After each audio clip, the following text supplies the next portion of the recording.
and shame. Be ashamed. This is not a silly game. No game.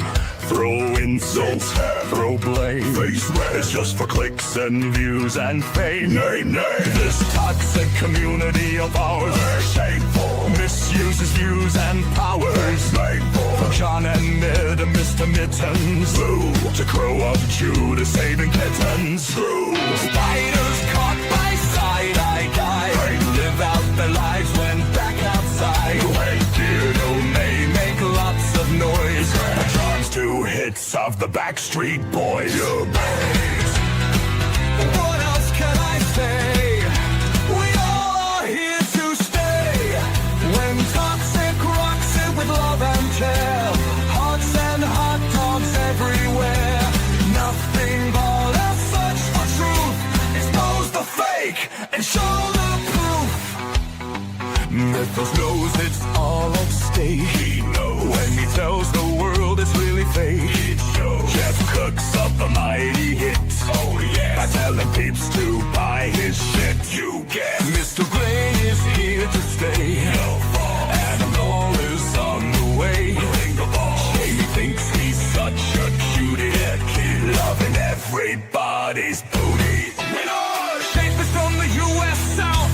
Cool. If you fake, then shut your mouth. Boom. So it's tough in the paranormal game. Yes. Everything else is completely made. You guessed. What else can I say? We all are here to stay. When toxic rocks it with love and care. Hearts and hot dogs everywhere. Nothing but a search for truth. Expose the fake and show the proof.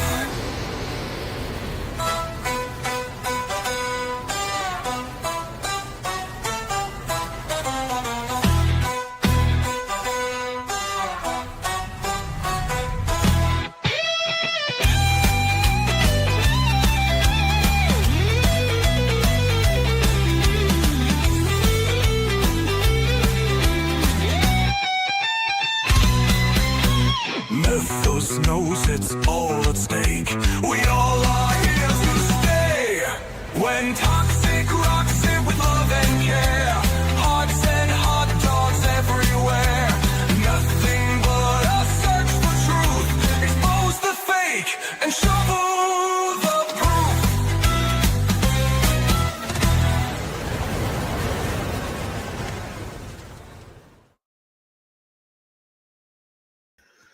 Oh, I wasn't added to the stage.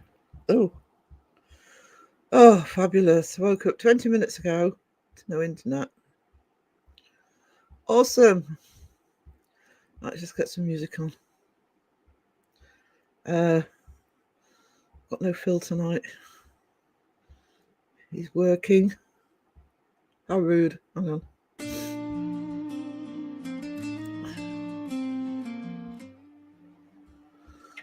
There we go.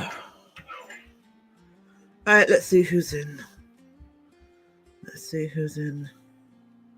I'll get my breath back. Laura, good to see you. I don't know what's happened, but I will be team rewatching tomorrow morning or this morning.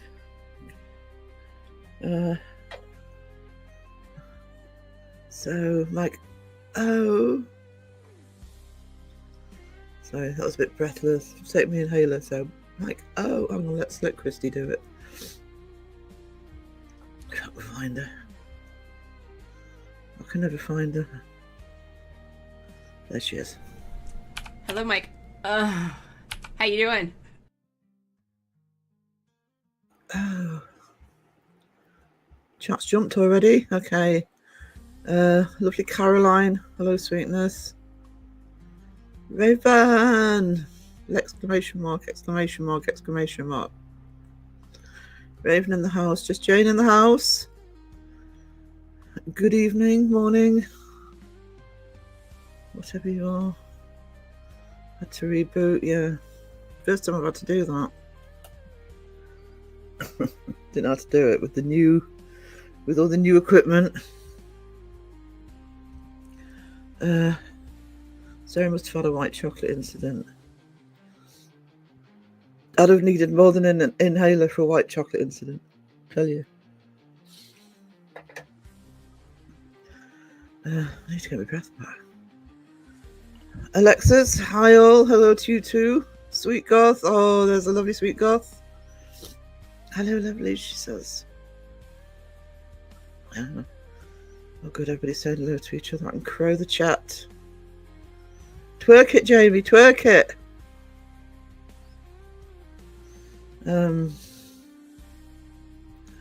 Got a new Jamie button. I don't care that he's not here. So if you didn't see the new Jamie button, which one is it? It's that one. Ban Sarah. I am not banning Sarah Crow.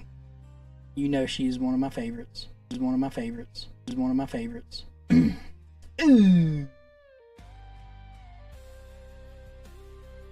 Favorites.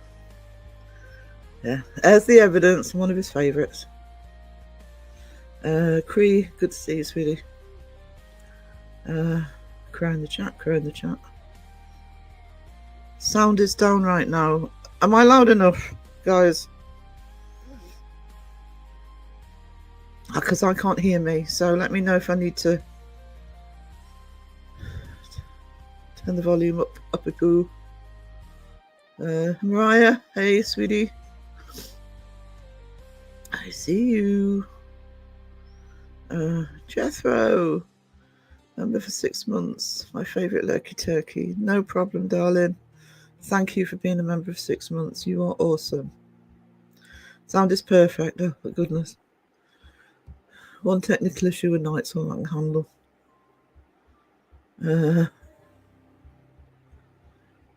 So,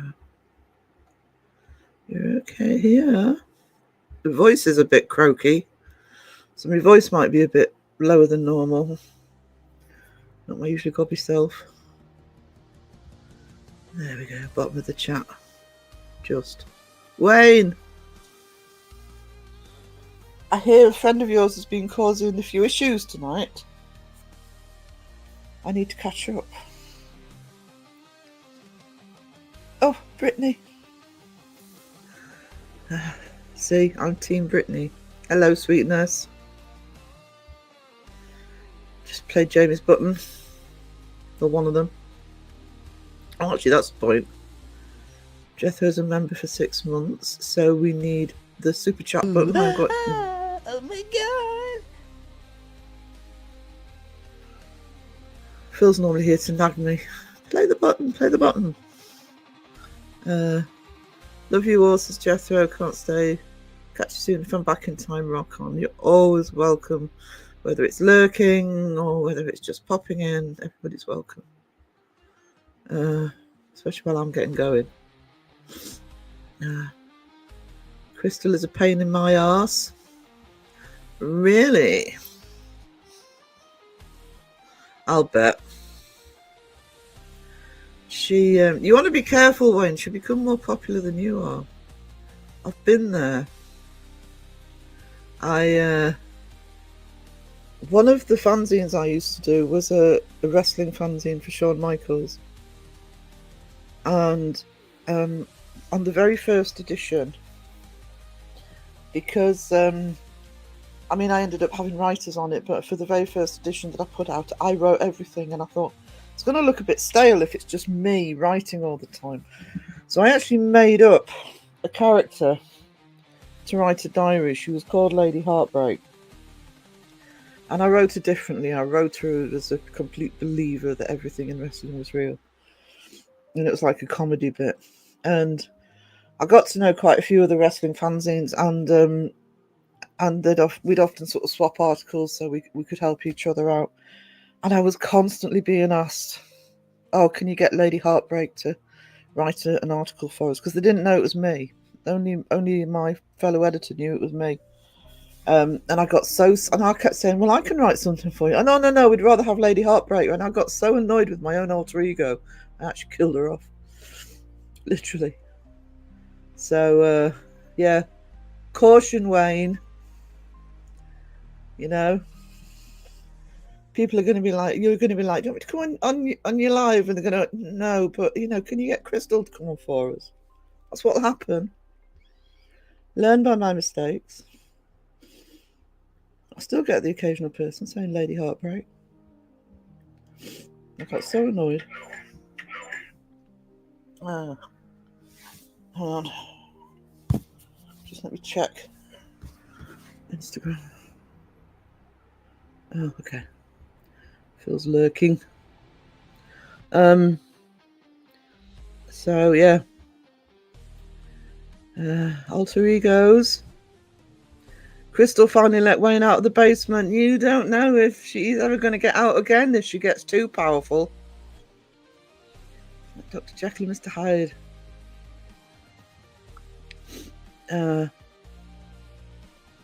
So look forward to watching that. Yeah, there's the Facebook page, guys. I might have to get Pomp to help me, or give Pomp the list to do, because I am struggling to find people who are actually notifying in any advance live streams and premieres. I had loads to start off with, and I don't know whether it's just this week, whether people just aren't sort of putting notifications out, but I am really trying to do the list. But the Facebook community group, I do put the list sometimes on my community posts on YouTube. But we do have a list on there that gives you notifications of who's going live and premieres. I try and do as thoroughly as possible, but it's really thin at the moment. In fact, I think today it was just me and Laura on it. So, but I'll do my best to get that pepped up. Thanks for the words of wisdom, sir. Yeah, learn by my mistakes. Honestly, I create a completely different character, which became way more popular than I was. We can send Mountain in to save him. Do you really think that's going to be a wise move? Oh, hang on. I can't find anything again. Right, I hope I'm not missing anybody. I was in bed. Yeah, I was with doing the middle of the night live. I've been asleep. The Mountain has a following. Yeah. Jeff's gonna have the same problem as Wayne will, and I did. People are going to be like, "Oh, Jeff, do you have? Oh, Carl, come on your live stream. Oh, we don't want you. Can you send Mountain in?" We've actually said that to Jeff in the past. So, it's a bit like Jonathan has a separate account for Ned. He created an account for Ned last week. Ned came in the chat. That's what Wayne and Jeff need to do. Have separate accounts for Mountain and Crystal. I want to interview Mountain. Good idea. See what Jeff says. You want to interview? Say no, we don't. We're not interested in having you on the live, Jeff. Jeff of Afar. But yeah.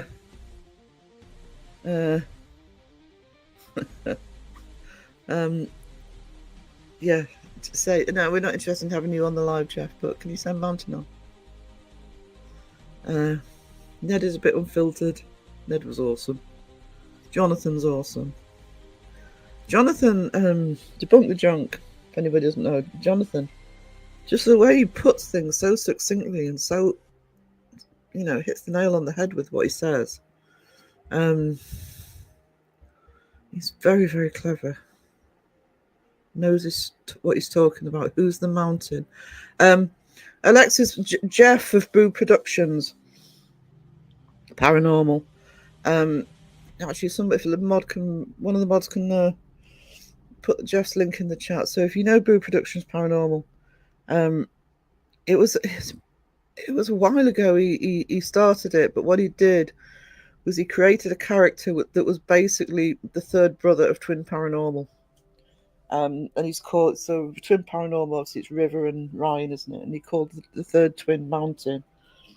Dressed up. He has a music video, an awesome music video on his channel. Wisdom did the music for him.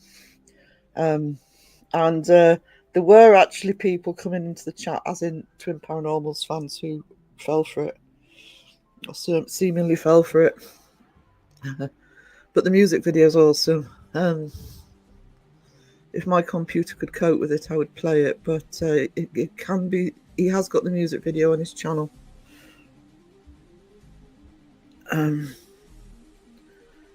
Written by Wisdom.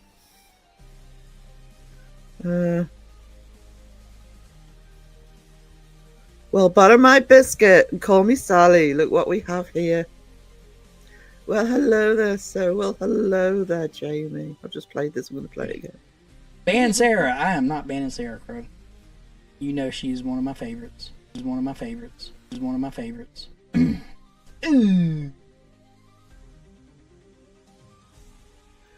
By the way, Phil's got something special for you, Jamie. I don't know if he's released it yet and told you. Very special. I'm sure Jeff will, but I'm sure he will.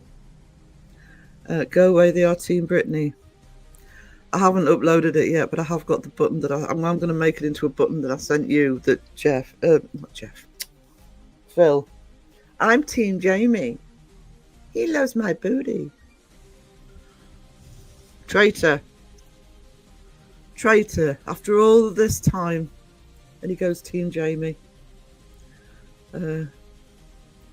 Cree says, I love the twerk you do. Yeah, Cree loves your twerking, Jamie.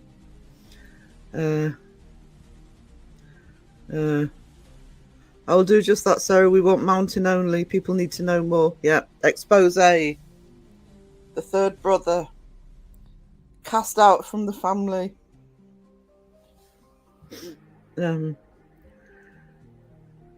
He also did one that was, I think that originated in our chat actually, with it for the Foreman brothers. Yeah, what was it? George Foreman. He created the fourth Foreman brother.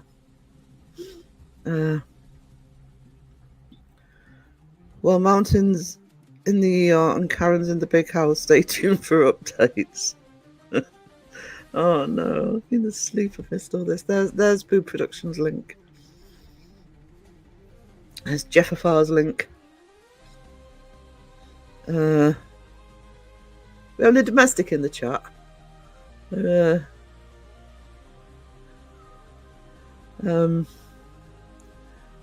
and Brittany. I'm going to get an interview from the hospital. That's invasive journalism at its best. See, I've missed all this. I'm on TV watch. Jamie's button. Oh, speak of the devil. Mariah's got a question to ask you, Jeff Afar. Well, she's got a question she wants you to pass on to Mountain. Yeah,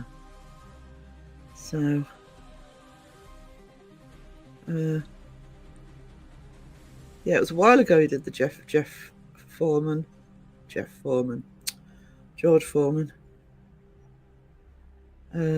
Wayne doing good. Laying in bed, Brittany kicked me into the bed. Oh, look, it's Jeff. Team Sarah. Do you know, it doesn't matter which live stream Mariah's on, she's team whoever's live stream she's on. I've noticed this, Mariah. It's not gone unnoticed. Blanky hello coming from Jeff. Yeah, we think we might have to have a Blanky button. So we can just use the emoji when he comes in. He was sleeping in the living room, about to join him. The bed is calling my name too. Bed's calling my name. I've been asleep for hours. Hey Jeff, I'm wearing a Boo Productions Paranormal Toledo t-shirt at the moment. Look at Jeff promoting. Look at names. Sarah, wake up. Look at Mike promoting Jeff. Buy Jeff's shit. Buy Jeff's merch. Got to do. Have you checked your Discord today? Not since this morning. So I'm assuming that was at me. Um, check this morning, but so not this afternoon, this evening. I've been asleep all evening,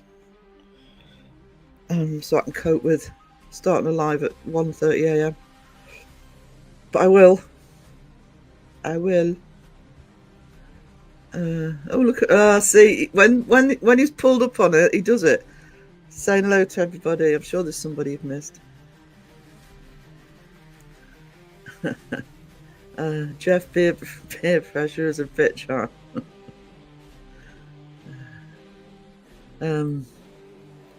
Wayne says, laying in bed by myself. I'm knackered after watching Laura's stream from the cellar. Are you talking about all the... I know! I've missed it. I missed it. Jeff's gonna hit us. Jeff. Why can't I get names right tonight, guys? Right.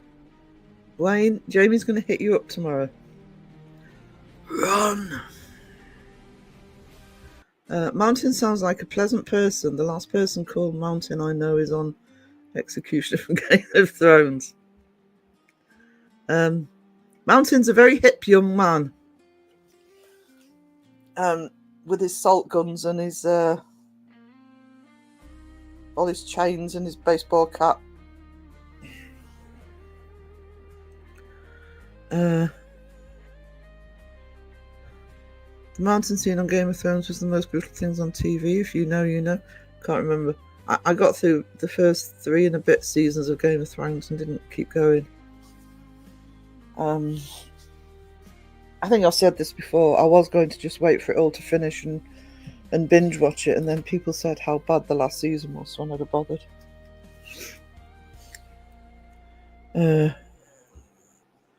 Sarah, did you get my message? Oh, thank you, sweetie. It's okay. I'm going to blanket apologize that me and messengers at the moment suck.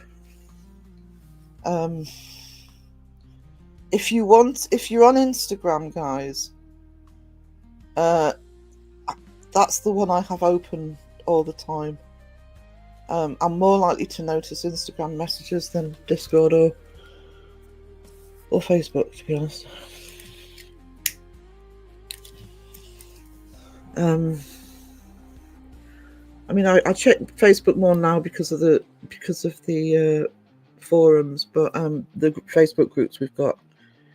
But with health and all over the place at the minute. But I will know if I get an Instagram message. So if you are on Instagram, hit me up on that. I can't remember what I am on Instagram. Hang on, just let me have a look. I think I'm Fantastic. Yeah, Fantastic Publishing on Instagram. Mountain is living that thug life. Well, you know, it's a lifestyle choice.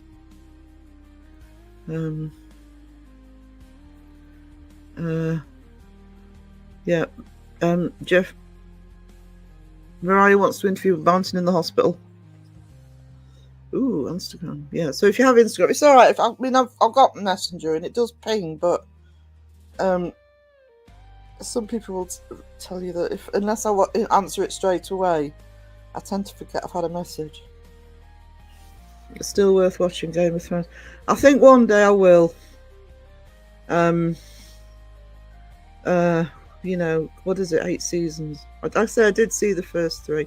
I mean, I did really enjoy it. I didn't get as much into it as other people did, but I would like to binge the whole lot at some point. I don't know if anywhere's streaming it, because I could do it bit by bit.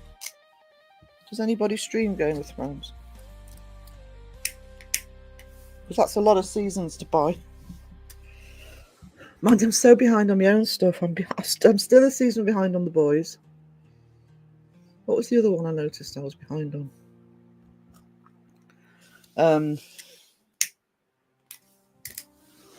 I think I'm up to date with all the Star Wars stuff I want to watch. But there's... Oh, Wiz, do you want a link, sweetie?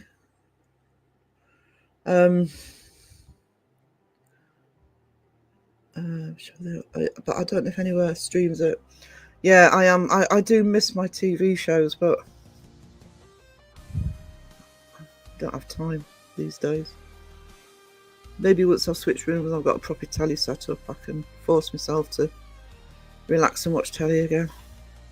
She's learning from Crow. Who's learning from Crow? Don't. What have I done? You can attribute all my live stream bad habits to Crow. Let's put that one out there, and then it's not my fault, is it? If you're lurking, sweetie, hello. We can probably make that happen. There you go. There you go. I've just said, Wiz, do you want to come on? I haven't sent him a link. Hang on. Speaking of which, Wiz, you need to be on Instagram. I've got to open Facebook up now.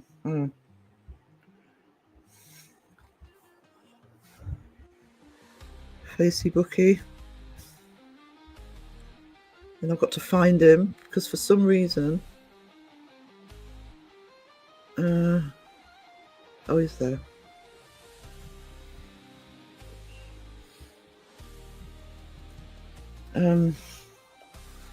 See, I've just seen that Wayne sent me a message earlier.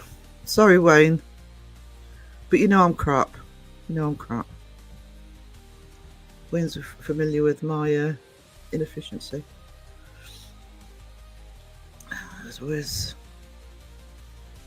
Hey, Wiz. Hey, Wiz. Hey, Britt. Karen should be interviewed from prison. There you go. So never mind Game of Bloody Thrones. This is what we need, guys. This is what we need. This is the sort of drama that this community needs. Never mind all the back and forth crap. We need our own TV drama. Different characters coming in. We need to do a theme tune for it. Come up with a name for it.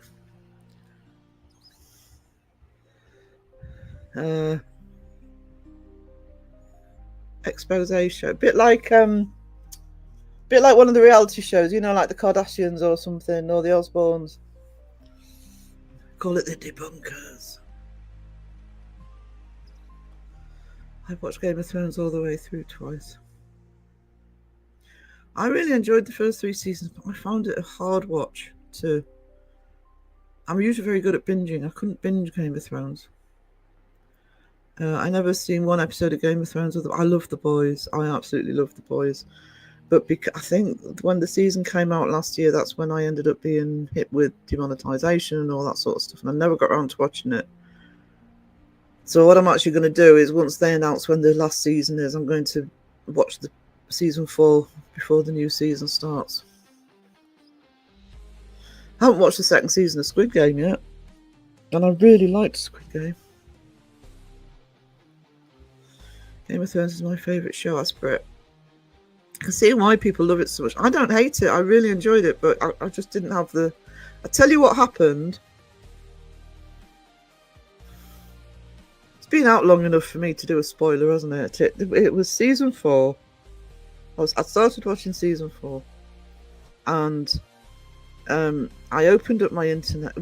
It was airing in the US on a Sunday, and we were getting it on a Monday night. And on Monday morning, I opened up Yahoo, and big headline on Yahoo that Joffrey had been killed. I know, you fuckers. Yahoo UK, by the way. And I don't know, that kind of deflated me that I'd had this major spoiler. Oh, and I say I've watched through to. That's what I watched it through to was. I've watched some of my reaction channels react to it, so I know the basics. I've kind of seen the summarized versions. All right, no problem. No problem with. No problem. Facebook bad cock off. Oh no.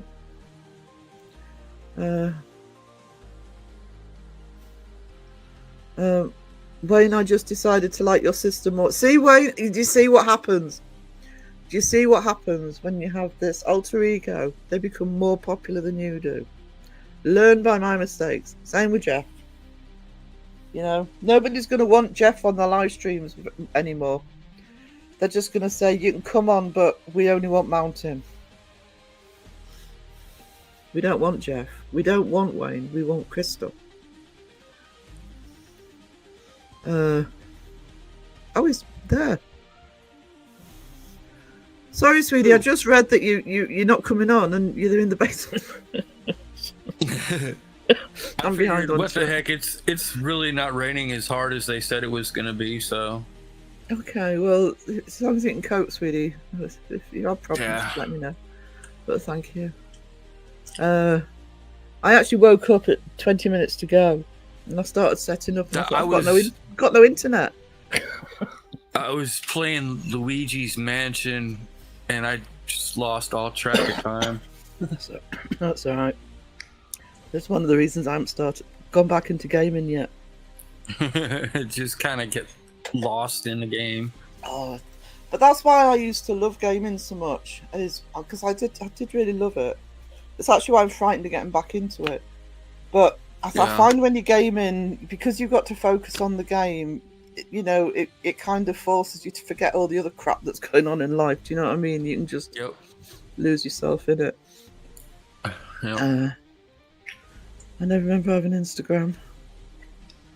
I use Instagram more than anything else at the minute. That's why I'm probably slightly more reliable. Sheila and Sky may say no, she's not reliable on Instagram. But now, the first time I tried Instagram, my Instagram got hacked and I lost my whole account, so I had to make a new one. Then when I made a new one, they tried to say it wasn't me because I had already had an Instagram. Oh. Yeah, it was a pain. So fake drama, it was better than real. Yeah, I think we should call it debunkers. What was the thing they were talking about, Karen? I missed something. I've missed. I've been asleep, so I need to team rewatch. I did get a message saying stuff was going on Laura's stream, but I thought I woke up to that. I missed Laura's stream because as you know, I always try and sleep before this one. So I need to. Yeah, about the time Laura was going on, I had to fix a stove. Oh no! I had to take off the entire power cord and replace it with a different one. Oh, Jeff, there you go. A TV show called The Real Housewives of the Paranormal should be made. It would make millions.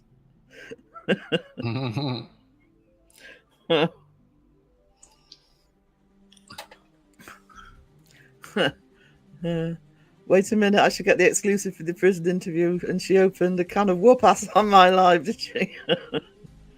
You get her. You get her, Laura. The Sopranos. No, see, I never got into The Sopranos. I tried. I didn't either. I think I watched maybe an episode or two and it just wasn't quite my thing. No. I'll tell you what I did love, which I want to rewatch actually, because I do have the DVD set, because I haven't watched it for ages, is and I think Jamie's a big fan of this, is Sons of Anarchy. I did love Sons of Anarchy. Yeah, I saw some of those. Those are pretty good. But I never got into The Sopranos. What was the one with the lawyer guy? Saul Goodman. Breaking Bad. Yeah, I never watched Breaking Bad. That was a pretty good one too. Yeah, it is another one that at some point, if I've got time, it's Breaking Bad and Better Call Saul. I probably will watch at some point. But you know me, McWiz. You know I've got my Star Wars. I've got all my sort of geek stuff. Better Call Saul. That's what it was called. Yeah. Yeah. So, because apart from anything else in those shows, there's some actors in there that I really like. So I'll probably enjoy watching it for that. But ooh, new channel, The Debunkers. Yeah, well, we can do it together, Mariah. You don't have to do everything. I was thinking of team effort. Real House of the Paranormal, nice. Yeah. If there was some way of doing it, you could round robin it. Actually, you could round robin it through a few channels. Must be a way of doing it.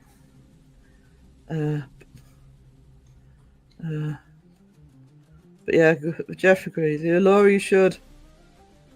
You get her, Laura. I haven't seen The Sopranos all the way through. I still have it in my queue. I think I watched the first season. I quite enjoyed it. It wasn't that I hated it, but I didn't have enough. I really, for anything, have to really be invested to keep going. No.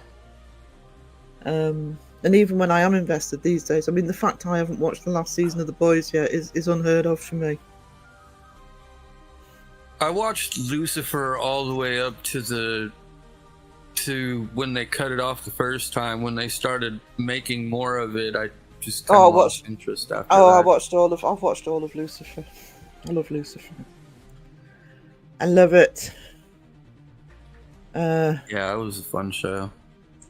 It was. It kind of changed tone when it changed networks a little bit, but not. I still loved it. No. It was more the. What was it? 3 seasons, and then it switched to Netflix, wasn't it, or something? Yeah, something like that. And so season 4 was, you had to kind of get into the mindset of the way they were doing it, but it is worth watching it right to the end. Though they are talking about bringing it back. Ray, how nice of you to grace us with your present. Pomp, don't listen to Jamie. Don't listen to him. Just for doing that. Oh my god! Oh. Ban Sarah. I am not banning Sarah Crow. You know she's one of my favorites. She's one of my favorites. She's one of my favorites.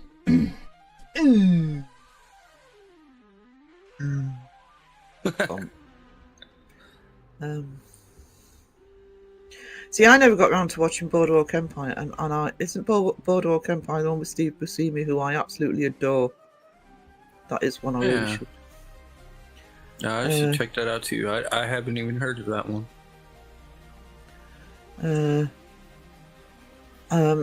It was out a while ago, but do you know what I mean? You know, if you don't sort of catch something in the moment, yeah, you just kind of lose it. Yeah.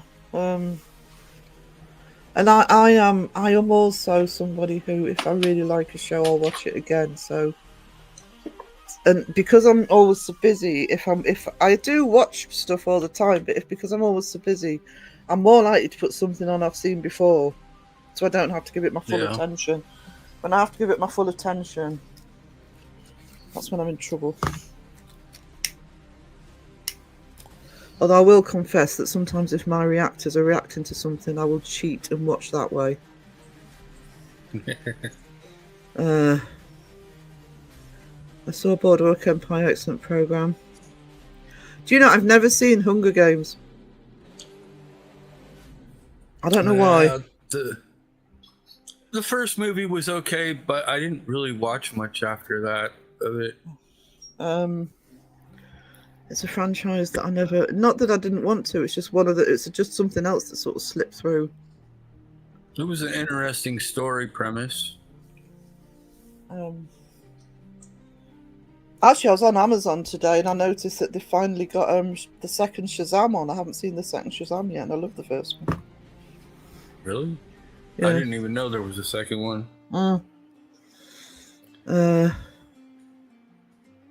I want the buy my shit guy. There you go. Is that with Sinbad? Millennium. Shazam 2 with Sinbad.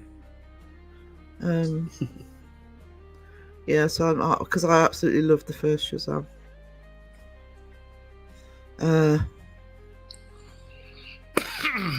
How did you get out of the basement? I've started gaming again for exactly for that reason, Sarah. Yeah, there's 2 things that I can do that I can completely immerse myself in. And when I was working full time, because I'm self-employed now, when I was working full time and I was teaching, and the trouble with teaching is it can bleed over into your weekends because you got marking and prep and stuff to do. So sometimes I had to force. I'm actually being told at the minute I've got to force. Wayne's been nagging me. I did take Sunday off, Wayne, because you weren't the only one nagging me to get some rest. But there's two things. It would either be sticking out something on the TV. It was Lord of the Rings. Actually, I'd sometimes put the Lord of the Rings trilogy on, extended version only, and just sit with that on the TV and sit drawing. And back then I wasn't a professional artist, so I could draw what I wanted. So that was one thing to do. But and the other thing was gaming, because you can just lose yourself. The gamers know you can lose yourself in gaming. And the hours go by, but you've got to concentrate on the game. So if you're worried about anything, or if you're stressed about anything, I don't know, suddenly it sort of falls away. So yeah, once because I need a new PC, and once I've got a new PC, because I want a PC for YouTube. So because my laptop's like, what, you're streaming and you're doing editing and you're doing Photoshop work? Are you kidding me? I'm getting very tired. I'm going on strike. Yeah. So I was going to get a basic PC, but I thought, no, I'll get one that I can do gaming on as well. Especially now I've got fibre optic broadband, actually, because it means I can go Paranormal Street, the place where all the drama is non-relevant. Yeah. But it would work though, wouldn't it? If we could find a way of doing it, it would work. Debunker's gone wild.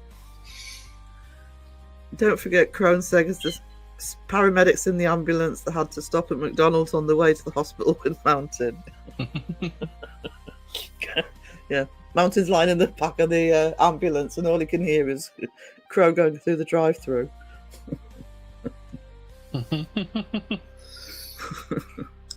See, it writes itself. It writes itself.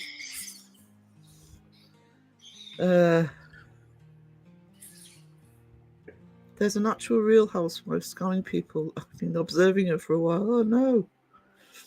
Caroline was asleep too, Miss Aura. Time zones are tricky. So I loved Sons of Anarchy. I do need to rewatch that one. It's actually Better Call Saul I want to watch more than Breaking Bad, but I know I've got to watch Breaking Bad first. I think that's no. It's not through not wanting to. I am a TV person. I love my long-running TV shows. And there's only so much time in the day when you're binge watching television. Binge watching the Star Wars I want to watch, and I always have and also once I'm really binging a show, if it's one that say I'm re-watching or I haven't seen, I will watch all of it. So Better Call Saul. So I will catch up on Breaking Bad and Better Call Saul at some point. It's not that I don't want to, it's just time. And then something else comes, the nerd in me, something else comes along and I think, ooh, need to watch that. I'm still watching Evil. What's the other one I started watching? Still watching Blue Sky. Need to watch some more of Evil. I like Sarah's channel name, The Debunkers, like the Californians. Breaking Bad, Better Call Saul is one of those. Yeah, I think it's must-see TV. What do you think about Lucifer? I love Lucifer. I absolutely love Lucifer. I'm not saying it was perfect, and the last 3 seasons were a bit trickier to get through. But I still loved it, and Lucifer was one of those shows as well that it's obviously quite light in most of its themes and quite comedic, but when something sad happens, God, it hits you hard. Hits you hard. And just the imagery when it went with his wings, when the sort of wings, black wings, etc. Amazing. Do it together. That was so. I think there's a. Let me get my logistical head on, because there must be a way of doing it. If there's, because I'm sure. I'm sure some of us can get together and work out a way of doing it without it being a chore. I was disappointed with Lucifer. Yeah, I kind of get why people, once it changed networks, but I was invested enough to keep going with it, and see it through to the end. Yeah, it wasn't as consistent for the last three seasons, but there was enough there for me to still enjoy watching it. I'm feeling the same way about Supernatural. I guess they're supposed to be doing more to Supernatural, and do you know? I could be bothered. I didn't see Supernatural at the time. I started watching it. I think I started watching it in lockdown, actually. So I had a lot of catching up to do. But what I actually did was I actually bought the DVDs.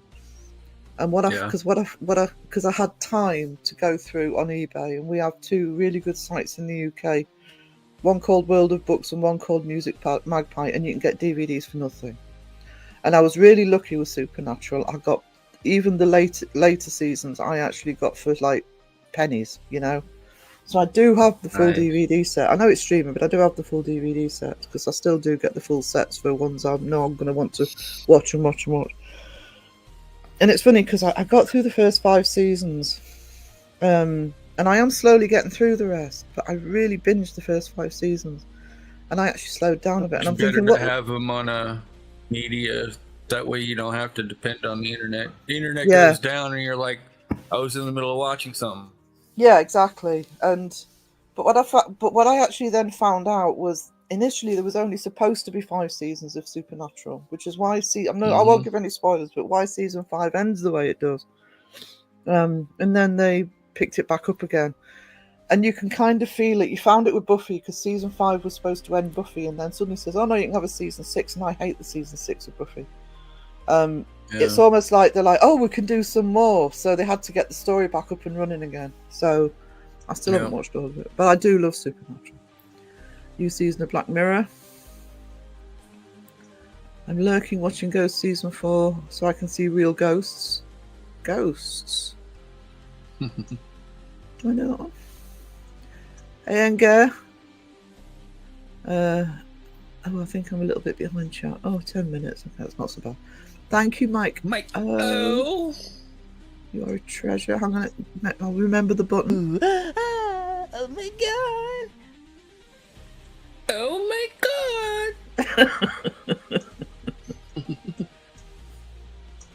god. Lucifer was a disappointment. Yeah, it's interesting actually, because actually, Raven, you would enjoy Lucifer, I think. Yeah. Give the first season a go. I think you'd really enjoy Lucifer. It brings in if you've got a like for the crime, what do they call it? True crimes. Yeah. It really goes down that avenue. It's pretty cool, and then throws the supernatural into it as well. Yeah, because I like my true crime. I liked the other one I liked that was like that, sort of similar principle to Lucifer, was iZombie. I loved the iZombie series. iZombie, yeah, that was a good one. I'm going to call you Dawson with all the stuff you haven't. How very dare you, Jeff? Right, I'm sorry, Jeff, but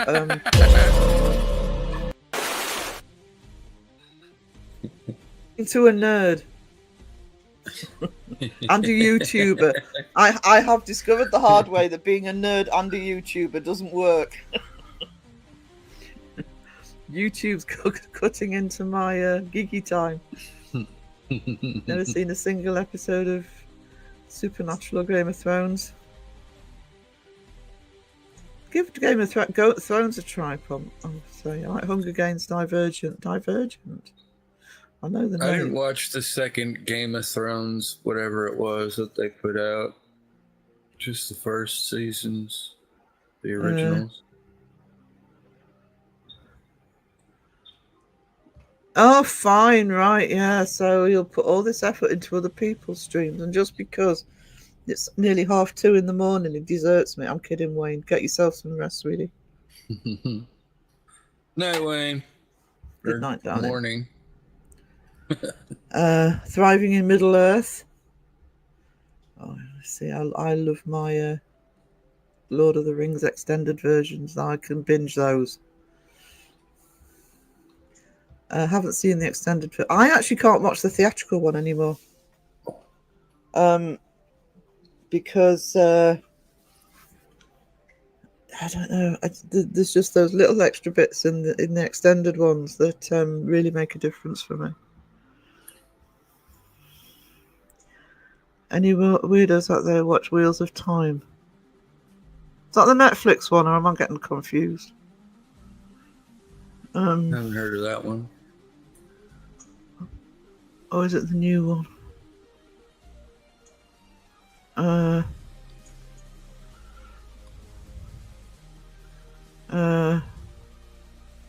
Yeah, don't forget that Jamie's messaged you, so don't go on Discord for a bit, just to stay. I'm kidding. Jamie's messaged you, Wayne, if you're still here. Holy moly, Sarah's light years behind the chat. I'm only 10 minutes. Alyssa! See, Wiz isn't behind the chat. I haven't seen Alyssa yet. Hello, Alyssa, sweetie. Psychic coaching pyramid cult network. Really? That sounds intriguing. Mayfair Witches? No. Seg was an hour behind. Yeah, he was, but to be fair to him, he had over 700 people in chat, so watching, so I mean, on Monday when I was doing the announcement for the new project, for the community project, I think I was about half an hour behind at one point. I wonder how some of these bigger YouTube channels do it. Like, I've seen people with like thousands and thousands in their chat, and I'm like, oh my gosh. Well, the they're thing probably is, not even reading the chat though. They're just doing their own thing. But well, they're probably not, and they probably can't, to be honest. I mean, the only ones I watch that have loads in the chat are when I watch either Agenda TV or Ryan Hall, and they're not there to watch the chat. They're there to give news and weather, respectively. But this is why it's so nice to, it's all right. Yeah, it'd be nice to have thousands of people watching at the same time. I think Crow said to me, he said, because I sort of average out in the 20s or 30s if it's busy, which is fine, and I'm even behind now. But it's he said, you start getting up into the 60s, 70s, 80s and beyond, you can't have that intimacy with the chat that you can, and so you do kind of miss it. So yeah, I quite like having the smaller chat, to be honest. Anyone watch Grimm? I've got Grimm DVDs as well, but I only got through 3 seasons. It got a bit complicated in the wife and the other girl, and I thought, that's something I may rewatch at some point and finish it. But I did love what I watched. Trailer. Yeah, but I did enjoy it. Sarah, it's Team Mariah. They filmed that here. When did I say I was Team Mariah? Oh yeah, okay, it'll be Team Mariah. I'm Team Britney. Just like any team, but any team but 2-ply. I'm kidding.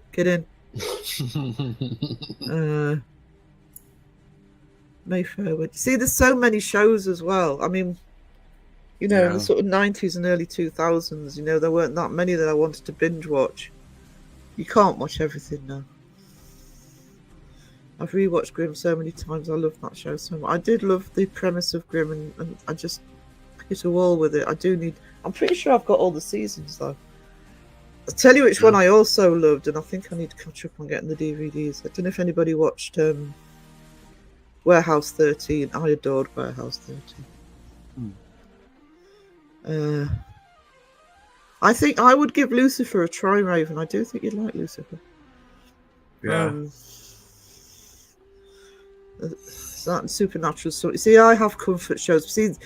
See, just Jane. That's what happens with me. Is if I want to sit down and just veg out and watch TV, instead of watching something new that I have to concentrate on, I do have my comfort shows.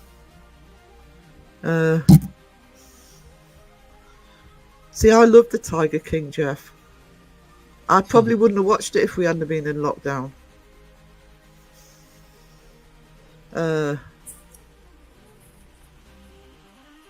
Fire Festival. Oh, iZombie was good. You will like Lucifer. Honestly, Raven, give that first season of Lucifer a try, because what I'm hearing from you is you would love it. Yeah. iZombie was so, and I don't like zombies very much. I rarely watch anything with zombies in, and I loved that show.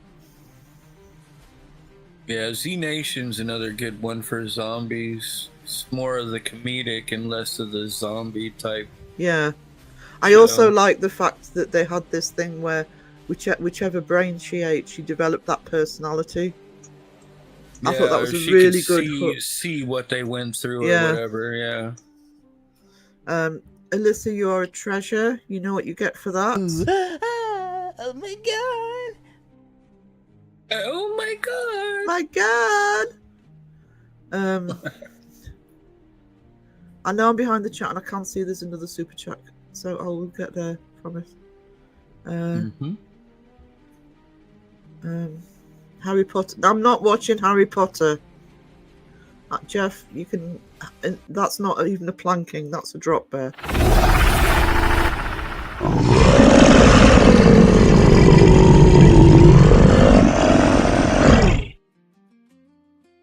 And this is why people only want mountain on their live streams. Harry Potter. I have got, what day is it? It's Thursday. I have probably got 2 days left of peace and quiet in this town before all the Harry Potter people turn up, because I think the castle opens at the weekend. Hang on, my chat's not played. I'm gonna have to crow it. Avoid Firefest. I didn't even heard of it. You're gorgeous, bloody gorgeous. Thank you, Alyssa. You can have another one of these. Oh, I nearly gave you a drop there. Hang on. Oh my god. Thank you, Treasure. Thank you so much.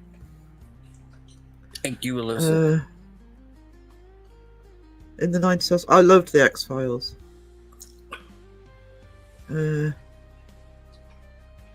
I'm working for Grim Reaper in Sims 4. What's Jamie saying? He's writing a novel here. Hang on. My heart has taken the blunt force of my knife. Thou not say not, Team Jamie. Oh, I must do as thou hast done on Romeo and Juliet and drink that poison to show my stupidity. Which says enough of others. You just paste that and changed it. In the chat. To be fair, she didn't say not Team Jamie. She said not Team 2-Ply. So. Team Brittany, it's the same thing. You know I'm not gonna I'm not gonna say Team Jamie on principle, don't you? I'll get the fill button done, so that'll keep you happy. You've seen it, the one where he says, "Oh, I'm Team Jamie. He loves my booty." Oh, we haven't played the fill button tonight. No, we haven't actually. For those lost at work, where is he? There he is. Oh, wow. Wow. Oh, wow.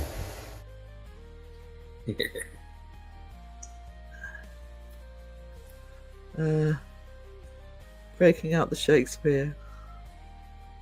Sky Talker. Sky. Harry Potter rules, not paying a tax for that. Harry Potter, right? Okay. No.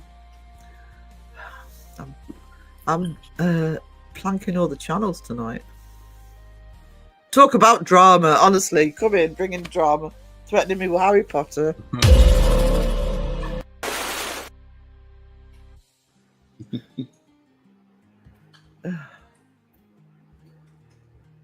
See, this is a toxic community. They all like Harry Potter. Yeah. I can't do crap. I've already been beaten once tonight. Oh. Mountain hit on me how to send into the sea. Puerto Rican, hello, good to see you, sweetie. Puerto Rican. Oh, hey, freaky deaky peeps. Oh, I like that. Good to see you. What are you reading? Harry Potter and the Death of Anyone Who's Interrupting Me. No, just don't do Harry Potter. In 2 days' time, I will be surrounded by broomsticks, by people in sort of those graduation type cloaks. You know, the schools, the scarves, you know, everything.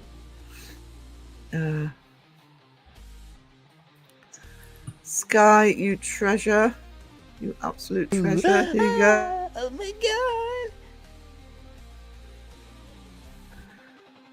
Jamie's busy tonight. Crow the chat. I'm Team Mountain. Oh. There you go. There's a team. The Philharmonic. Philharmonic. Jeff is a nice man and did no bad things. Are you sure about that? Yeah, sure.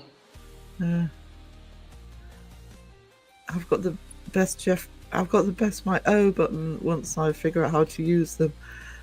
There's so many people who've said Mike O. I think Phil's been correcting them.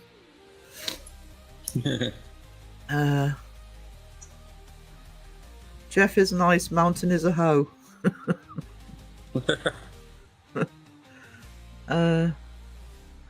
Well, Friday don't mind helping again. Mike's off tomorrow. I don't know what they're talking about. I was all set to try it this coming week, but I think I got it. I'm having a guess, and I don't know how to do that. I didn't get planked or nothing. Have I not? I thought I planked you earlier. But if you want another one, that's your set. This is your second one, Mariah. The third one's a drop there.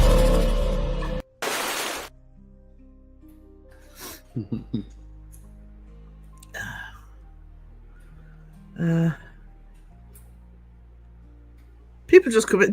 Bloody channels just come into my chat to make arrangements with each other. Have you noticed this? We need to have a discussion, Sarah. We need to have a discussion. Sarah's live. Let's go and organise ourselves in there. I'm providing a service here. The Zoom channel of the debunking community. Swipe left.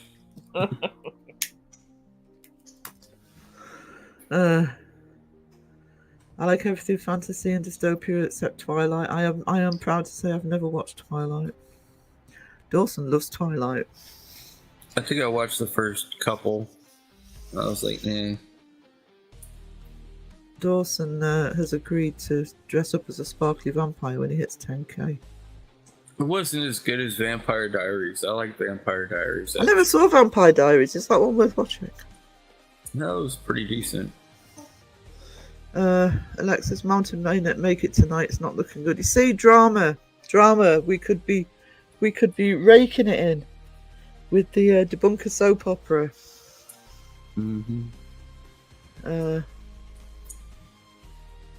I was thinking the same thing, Alyssa. Thank you, Sky, for another membership. Oh, his buttons. Oh, you've got to teach Jeff how to make buttons. You sure one day he's going to do it? Actually, speaking seriously now, talking OBS, once I get the new computer, I want to switch to OBS because I'm still paying for StreamYard, which I didn't mind so much as expensive as it is, but when I found out that I have to pay double if I want to set up a second camera, I thought I'll stuff that. No. So when I do eventually get the new computer, I'm going to work through OBS. So, but I will need help with that. OBS is good, but it's not very friendly for bringing on guests. Yeah, and I've noticed that. Yeah, I can use a Restream or StreamYard if I'm bringing on guests, but I'm thinking it was more for things like podcasts and stuff. And if I want to do an art thing, I want the 2 cameras. It just seems stupid that for 2 cameras, which I think you could do it in Restream though. Maybe I don't need to have a look at Restream. I think they let you do 2 cameras. I went to try Meld yesterday, and I found out that I can't do half of the stuff that I do with OBS in it. Right. OBS just has so much better stuff to it.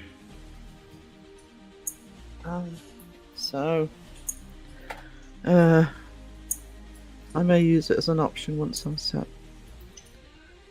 Start charging at the door, Sarah. I might have to. Meeting tax. Can I get a tick on my butt? Wrong channel, sweetie. Wrong channel. You can have a drop bear again. It's snowing. How rude. We're nearly in April. Oh. Where is it snowing at? No, you cannot, Jamie.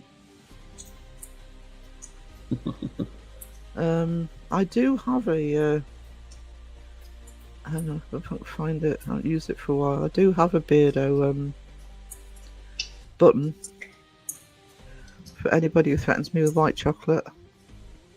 I don't love white chocolate. It tastes like baby sick.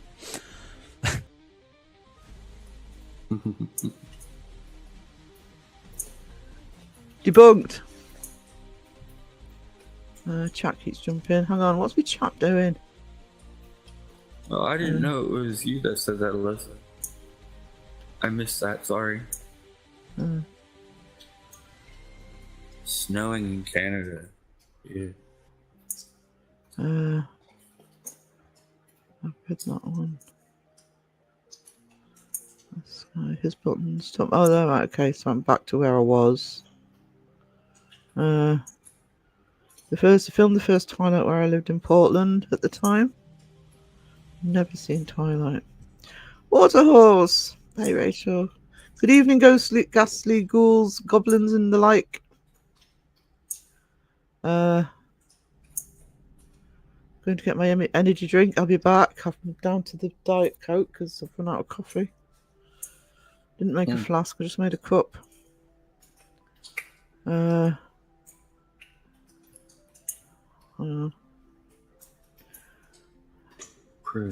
I forgot to go grab the freaking trash bins back. Oh no. Oh, this is gonna suck. Oh, good luck. I am now officially in the chat. I live by the real bada bings from the Sopranos.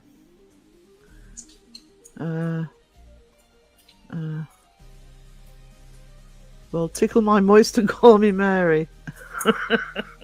Sorry, Alyssa. But we had a blizzard this afternoon. Lasted about 5 minutes and the sun came out. Yeah, I mean, we're not safe yet, but it would be more likely what Laura's just said, where it's just sort of hail. We get hail as late as June or July. Sometimes you get a bit of hail here.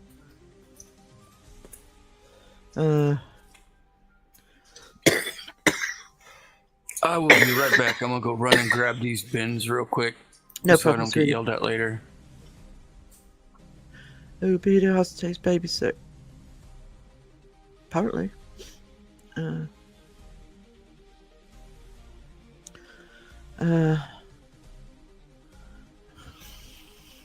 Sorry, I am crying the chat now. Oh, there we go. I've crowed the chat to the bottom. I've officially crowed the chat. I thought Rican lived in a galaxy far, far away. So Rican visits every now and again. See how the Earthlings are doing.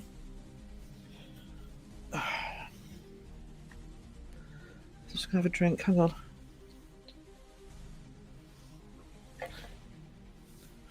I'm trying not to cough into the mic, but the cough seemed to be taking me by surprise. Ghost, ghost, ghost. Ding, ding, ding. Oh, I think that might be the first ding I've had tonight, actually. I'm getting worse at chat. Has anybody noticed this? So I'm not getting that dude bro then. Dude bro. No. Oh god, the summoning. That's what I need. I need a soundboard so I can get to the buttons easier. Everyone, it's been a fun night across multiple channels, but I've got a few things. Oh, right, fine. See ya. Right, see ya, Jeff.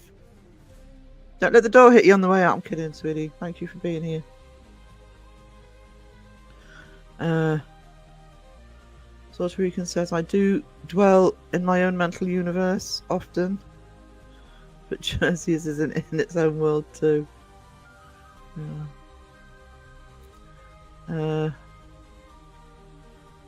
That worked. What worked? See, I can't see. The trouble is, this is what happens when you get behind in chat. As any of the content creators will tell you, you can't keep up with what's being said. You're missing conversations. So I have no idea what people are talking about. Oh, nice. See, that I understand. Boobage! That's Caroline. Bye, Jeffariah. Jeffafafar. We all live in our own universe. We are a perfect example of the fact there are multiple dimensions. Bye, Sarah's shit. Mic drop. Sarah needs new shit. Sarah's gonna add some merch next week. I know I keep saying I am. I know what I'm doing. It's fairly simple stuff. Don't blame it on the sunshine. Blame it on the beardo. Hubby got home from work. Suppose I better go. Take care, everyone. Thank you for being here, Just Jane. I freaking loved you say you said dude bro for me. Dude bro demon. There you go. Jamie is waiting on Sarah's. I know what Jamie wants. Jamie's gonna have to wait for that particular design because I'm taking that one slowly. It's also the original's also being done on a massive canvas. Check out my merch. Buy my shit. I do need to pep it up. I spent by the way, my Crow badge is now in his merch. If you saw when I was doing the debunkers badges, the one I did for Crow, he's actually got it online now. Like I said, Millie Vanilli now blames it on Beardo too. Yeah. Did you apply for a waiting permit? See? Sky's got me back. Paperwork. I fear to say the team I stand behind I've been mentally forced to.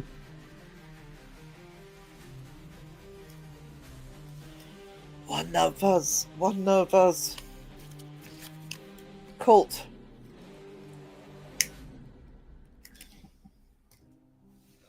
No, it sounds as though I need it. The picture that I've got it in my thing I'm doing for merch. I got it in my pictures on here. Oh, I haven't. because I could have shown you how complicated it is. I'm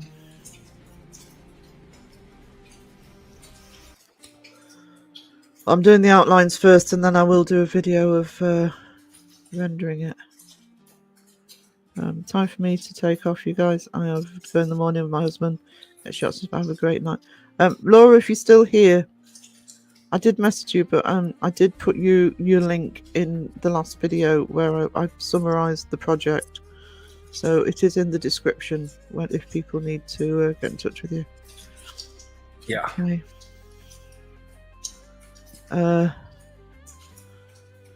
Daniel, hello. Daniel. I would buy motors in the US. Shipping is too expensive. I really need to get my butt into gear because I have started putting it on there. Oh crap! I need Phil here to remember what it. Threadless. I am putting stuff on Threadless, which is a US site. I've also started building up Redbubble, which is an Australian site. So, it won't just be which to actually cut out the shipping costs. So if you're in, I'll once it's all ready, I'll actually put the links up and say, if you're here, go to this site. If you're here, go to this site, and it cuts out the shipping because yes, shipping can be a bugger. Turns out Satan's name was Beardo. Coincidence? I think not. I think not. Blame Beardo. Okay, I've changed on Team Fence. So that's what Mariah is. Fence has got two members.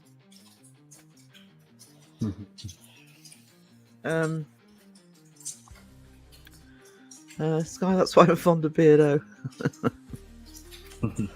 It's when the eyes glow red. Do you know those have you seen those I haven't seen them for a while actually, but about a year ago these little clips went viral on YouTube, especially on things like the top fives, where it would often be somebody reading the news or something, and suddenly they would show their eyes flicker and they would be like demonic eyes very quickly. Yeah, or if they would blink the wrong direction, like sideways instead of regular. Yeah. Those went viral. So just watch Beardo when he's streaming. Just watch for those little hourglass eyes appear ever so instantly. And clip that. Bless her be bitches. Yep. Yep. Don't start talking food. I'm starving. Mind, tell you what I had today. I treated us today. I went to the fish and chip shop. So we had fish chips and mushy. Well, we had fish bites, chips and mushy peas. Had me mushy peas today. It was yummy. I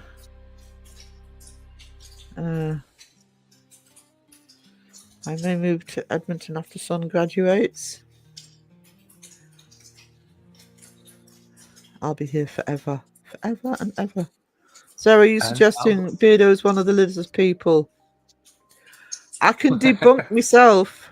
I can debunk. You know, there's different ways to debunk. Out Beardo as a lizard person happily. That's why people are so intimidated of him. Yeah. You know. So how do you think he's got 55,000 subscribers? Sold his soul to the devil. I'm kidding. I'm kidding. Or am I? Am I?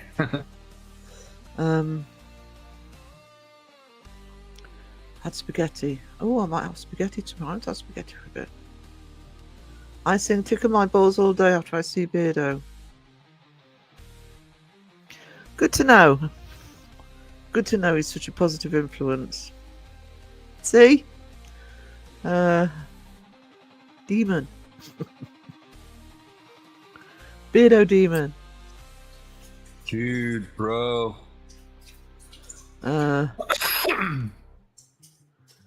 Actually, I always think on that button he always misses out the best bit, because there's one where he's talking about, oh, I'd lost my tattoos, demons took my tattoos. Yeah. I love that bit, and he never plays that bit. Yeah, that was a fun part of it too. I haven't watched that video. Is that video still even up? It's still on his channel, yeah. I'll have to find I mean, that. it was probably nearly 2 years ago now, but it is down there. Yeah. The him and the Beardo and Purple skit where they did Picture in Paranormal. Yeah, I remember when that came out.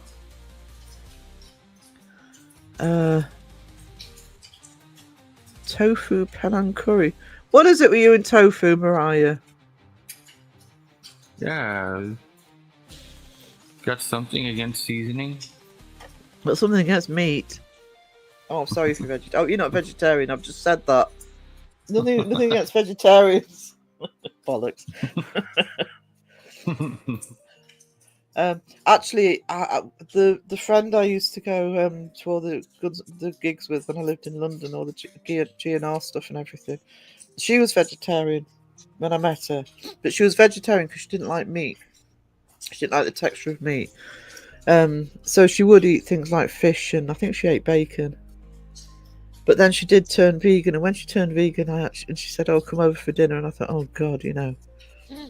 I actually had a McDonald's on the way because I thought, "Oh my God!" Honestly, it was delicious. It was absolutely delicious. She made this vegan curry for me, but she had, especially because we're going back to the early 90s now, and the effort she had to put in to get the right produce to actually make her meals. But she knew how to cook it. You know how to cook it. It can be delicious. I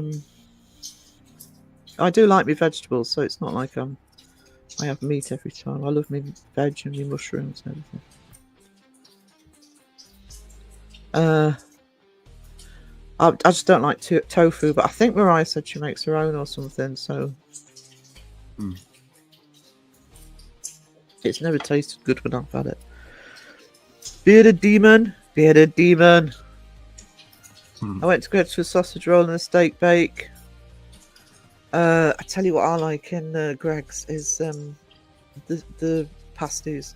The pasties, and when they do the sausage and bean ones, or yummy breakfast pasty.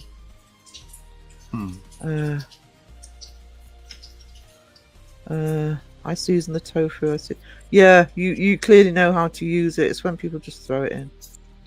Isn't tofu cardboard? When I've eaten it, it has been. But That's what I always thought. I put soy sauce. I love soy sauce. Love it. I love tofu, but I have been eating more because I had to change my diet. Yeah, for health reasons. Can't do a lot of meat or dairy. Keeps away strokes. Yeah, you have to be careful with the cholesterol. Keep the arteries running. I have my protein shake every day. So all my fruits goes in the blender, and the protein powder and almond milk. Sarah's using almond milk for those. That's unheard of. Tofu is concentrated mayo scum to me. I don't know how Donald Sutherland came up. I love Donald Sutherland. Tell you what, I've got on my to-watch list on Prime, and it's a movie I haven't seen in years, and I've got it ready to go. That Donald Sutherland was in was Clint Eastwood was Kelly's Heroes. Loved him in Kelly's Heroes. Donald Sutherland was a legend.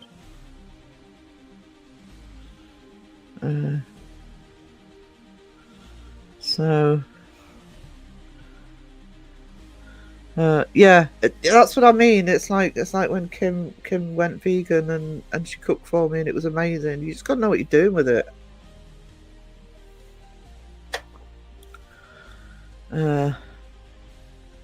We all need proper heroes. We do need proper heroes. Donald R.I.P. Yeah. Lived to a good old age though.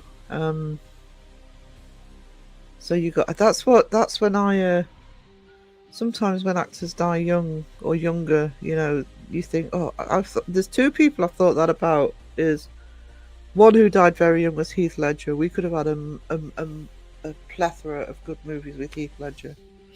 And the other one was I don't know how well he's known outside of the UK. I don't know if I've got anybody UK left in actually, but we had an actor called John Thor who died sort of in his late 50s, I think. And he really, it was such a shame he couldn't go into old age and take all those roles. I think one of the last things he did was Goodnight Mr. Tom, and he was amazing in that. And you always think, oh, so much more could have been part of the legacy. Be right back. Okay, Sky. Or if you're a gamer, isn't it AFK? Away from keyboard.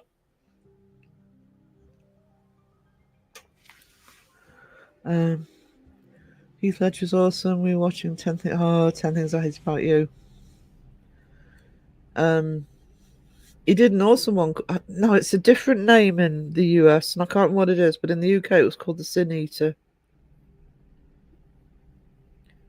I think it's a different name in the US though. Casanova. He did some amazing movies, but nobody. I'm in the mindset now that I can deal with different people playing the Joker, but nobody will ever top Heath's Joker for me.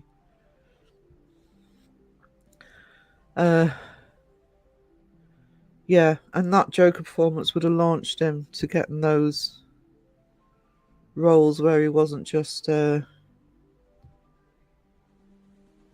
Actually, the last one he did was Parnassus, wasn't it? He's make things happen where he is.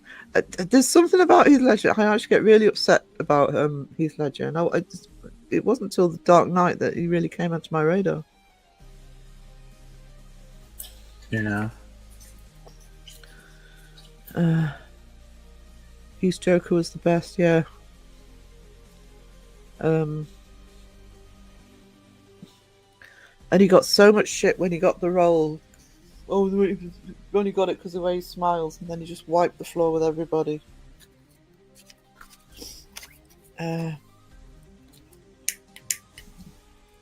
Stunning performance.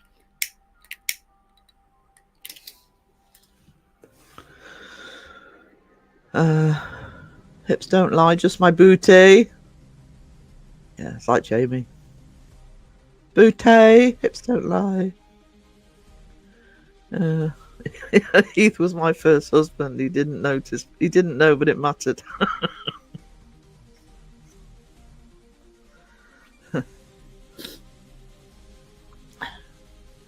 Let that booty lie, says Alyssa. Oh, voice going. I will forever use the phrase Agents of Chaos because of that movie. Yeah. The other one I highly recommend with Heath Ledger actually is The Four Feathers. He did a remake of The Four Feathers, and he's really good in that as well.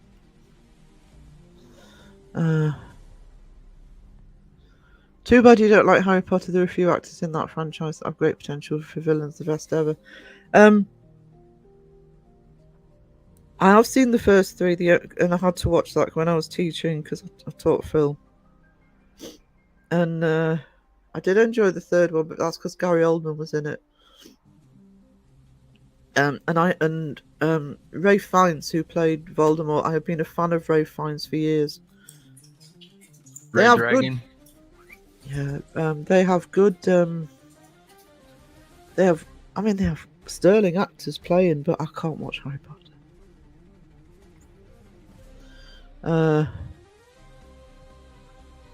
Didn't quite like the ideas. I don't think I'd seen The Dark Knight when he died, and I was like, but he's making a fuss about his role in The Dark Knight because he's died. I thought it was one of those cases where he's died, so but he's being nice. And then I watched it and I thought, no, this is absolutely groundbreaking. Jonathan, how are you, sweetie? How's Ned and Mr. Mittens? I didn't like. I quite like Brokeback Mountain. Not one I tend to rewatch, but sorry,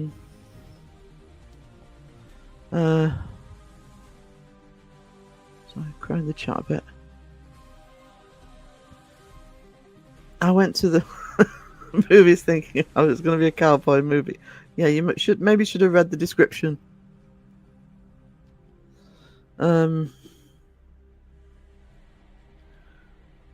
You'd like AP if you watched it for cultiness. I only watched it for that. Oh, that's an interesting take on it. I can see the cult. I'll be seeing the cult from Saturday with their bloody broomsticks, and we have a Harry Potter shop here. It's a pyramid scheme. That's what Harry Potter is. Uh-huh. I just didn't care if it wasn't one of his better movies. But I did enjoy it. Like I said, I would I can't. Just let me have a look, because I don't think the Sin Eater was called the Sin Eater in the US. I like Daniel Radcliffe It's as freaking Weird Al Yankovic. That was pretty fun. I If haven't you seen haven't that seen yet. that one. The Weird Al story, yeah. Just says the Sin Eater here, but I've got a feeling it might have a different name in the US, but Heath Ledger, the Sin Eater.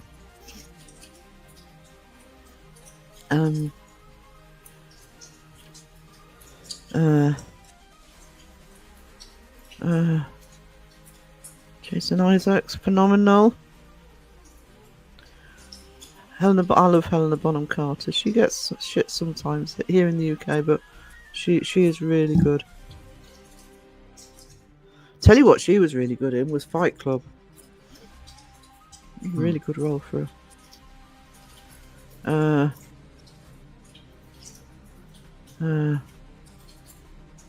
Taking a break from a Red Rose Marathon by Stephen King.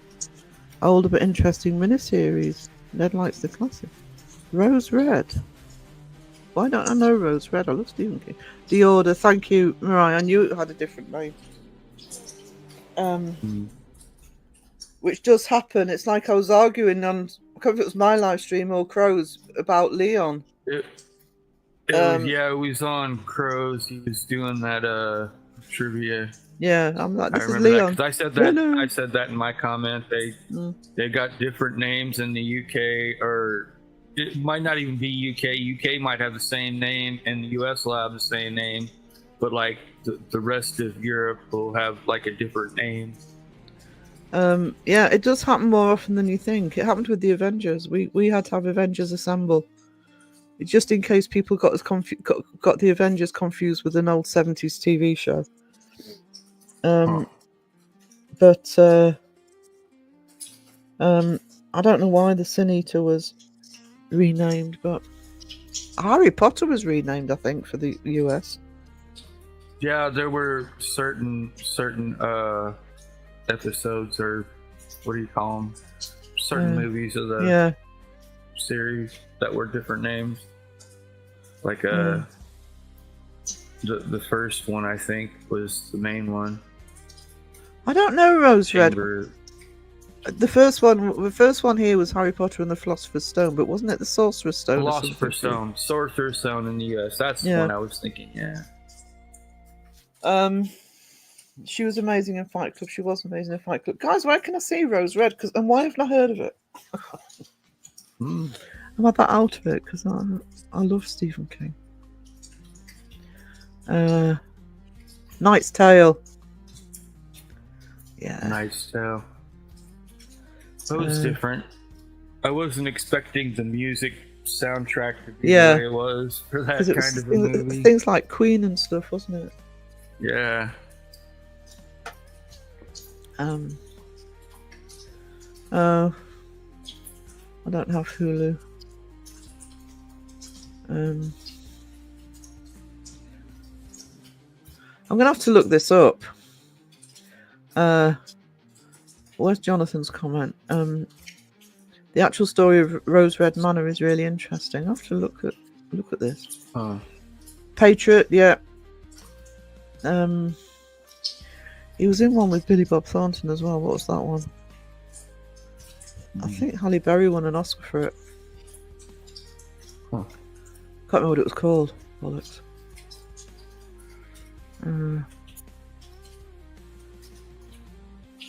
A Knight's Tale, the page. What was? Oh, can't remember. It is 3 o'clock in the morning here. Yeah. So. Monster Ball. Thank you, Mike O. And Jamie. Monster Ball. Monsters Ball. Yeah. It's a bit of a heavy movie, Ding. but it's a good movie. Ding, yes, ding. I don't get many dings these days, so you know when I get one.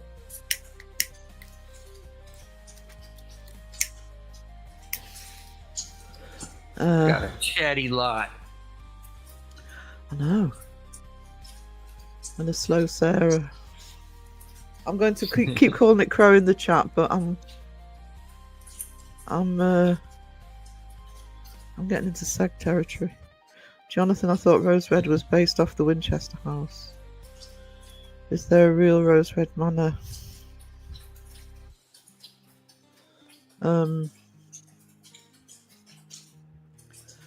If someone was making a movie of their grandpa's major, Helen Carter would make a Helena Bonham Carter would. Do you call her Helena Carter? Helena Bonham Carter would make a great Lady Vernon.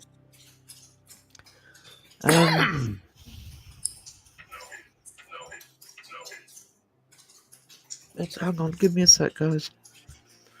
I'm summoned.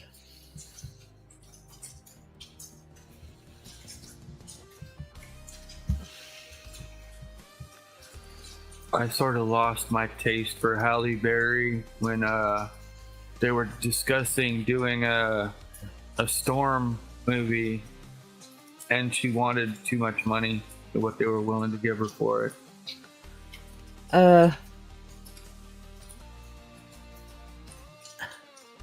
That's the only thing I would say is, speaking as somebody who, I mean, I have worked on short films and stuff, and sort of that's my discipline is films. Is I just think some of the what actors get paid is ridiculous, because when you think of a budget from, say if a budget's got 100 million budget, okay, and you know you've got an actor demanding 30 million of that, you just think of all the other people that work on a movie.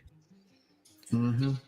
Not just actors, but all the crew and stuff. No, that's me being me, but that should be fairly sort of distributed. And I know that they do it to pay for.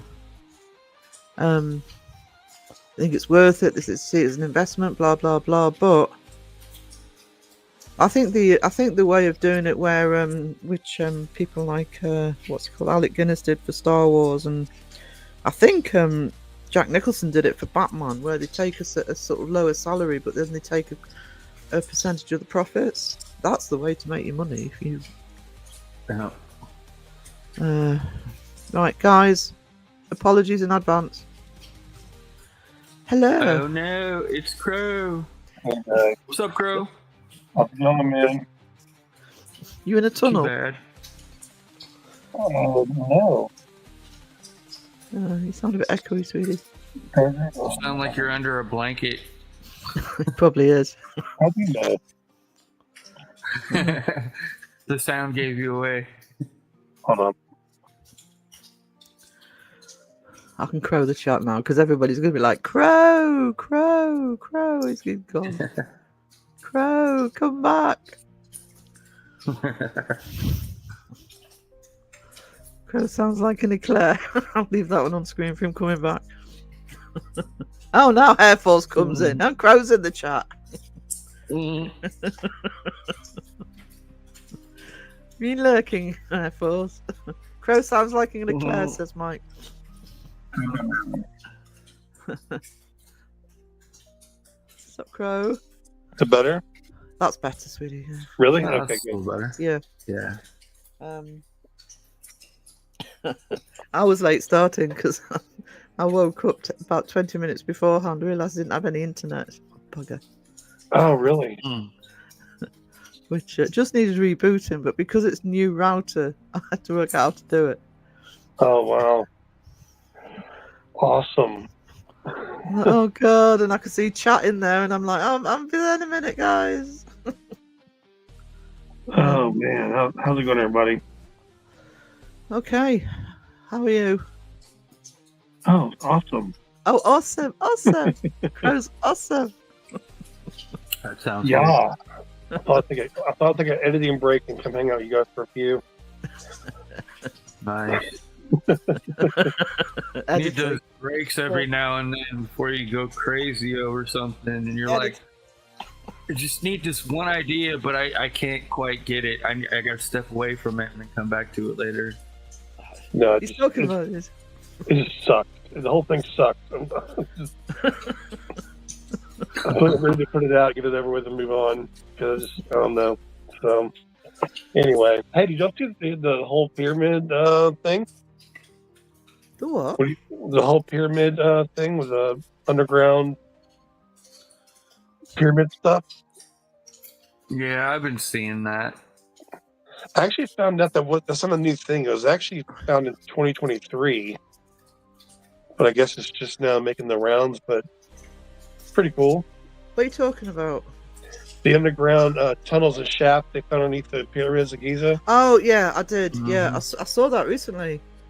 I just haven't looked it up at it properly. Yeah. They're finding a lot of stuff in different locations, more and more underground. I'm surprised it took them that long to find it.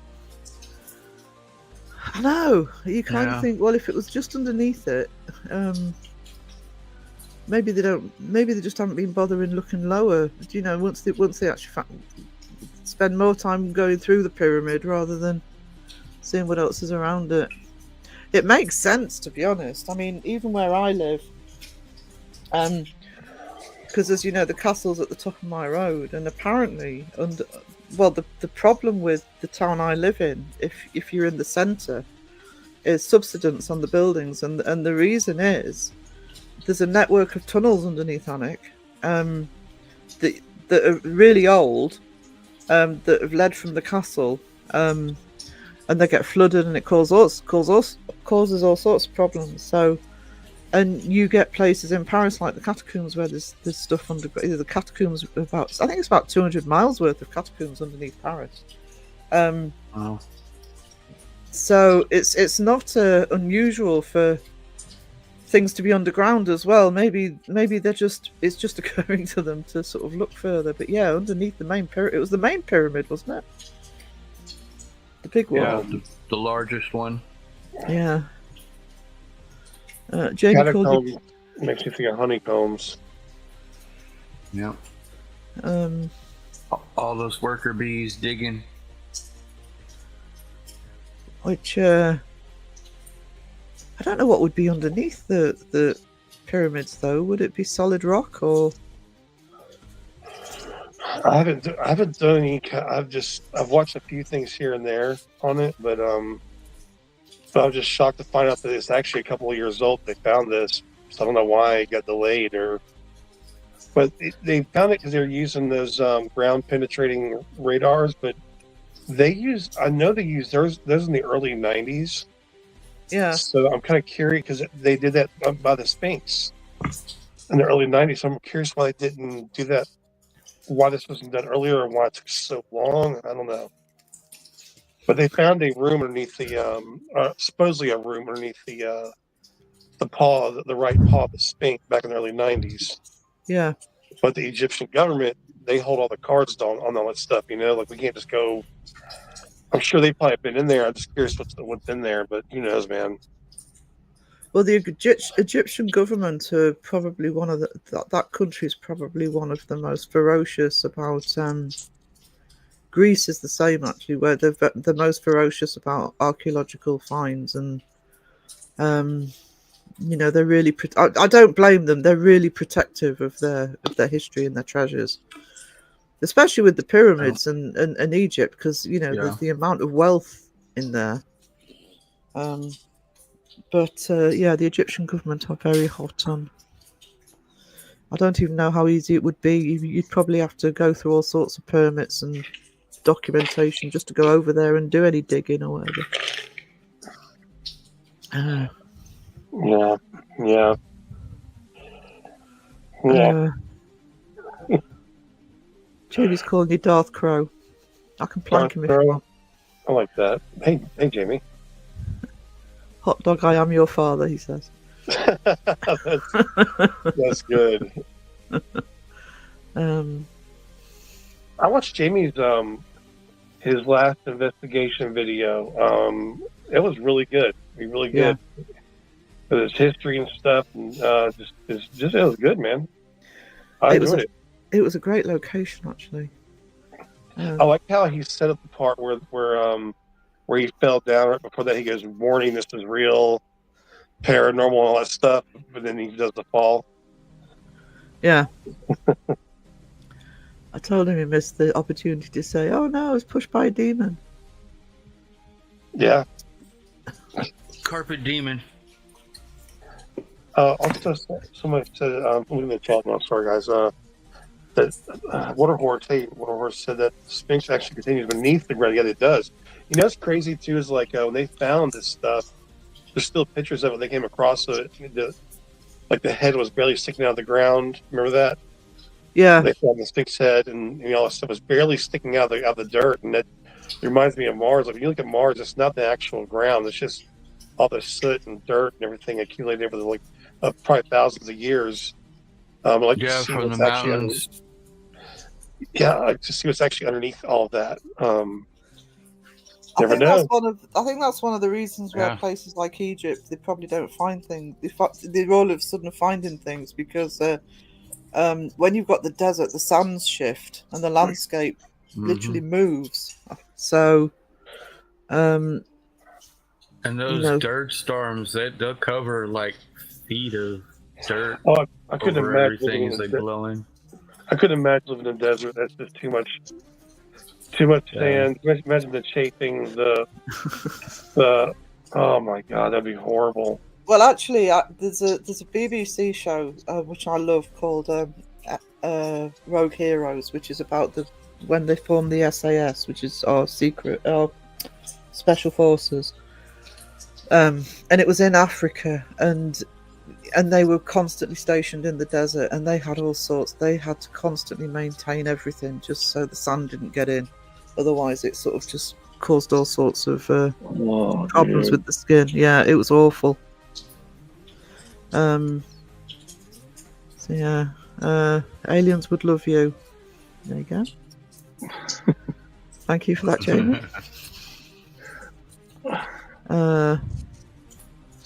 Love you long time. Love you long time. I think this is Sweet God says those pyramids are the only acceptable schemes. Pyramid schemes. Yeah, I think it's still. I don't know. I used to know more facts about this crap back when I was more. I used to read about it a lot, but it is weird to me how they like you measure the circumference of the bottom of the main pyramid, the number that it comes out to, and I used to actually know the number is the same number as the speed of light. Yeah. But basically kind of scaled down, and then so it's. I mean, that could be a coincidence, but that's a hell of a coincidence, and yeah, no doubt. And how it faces exactly northeast, southwest, but what's more, what's his name? What's the guy's name? Graham. Something Graham. He's a Egyptologist, or he's a scientist, but he said back in the day, back in the early '90s, I used to watch his shit. He said that the pyramids of Giza lined up with Orion's belt in exactly 10,500 BC. Yeah, I knew that one. It's when it's aligning itself with the stars. Right, and that he also, I think you've already heard too, that the whole, because 10,500 makes more sense because the Sphinx has water erosion on it, which would not be the case if it was made in 2,500 BC. Yeah. But, aligning pyramids up with the Orion's belt, it depends on how. I mean, supposedly it was very accurate, but if you want to say, okay, that they made pyramids with slaves and this and that, okay, maybe we have some kind of forgotten technology, but if you're going to line it up with like actual stars, then that's a more of a reach. Yeah. Wardle says, I think they believe the Sphinx signals the gateway to a city or something like that, buried underground still. The sunken city of Atlantis wasn't sunken underwater, it was sunken under dirt.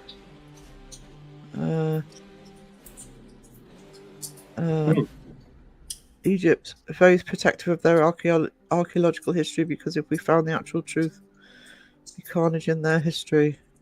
That happens everywhere, though, Air Force. I mean, my history field is American history, and that happens in the States as well, with especially with the Native American history. History as a discipline finds a narrative, and it doesn't like veering from that narrative, even when the evidence is there. And the Egyptians are very, very protective of their history. The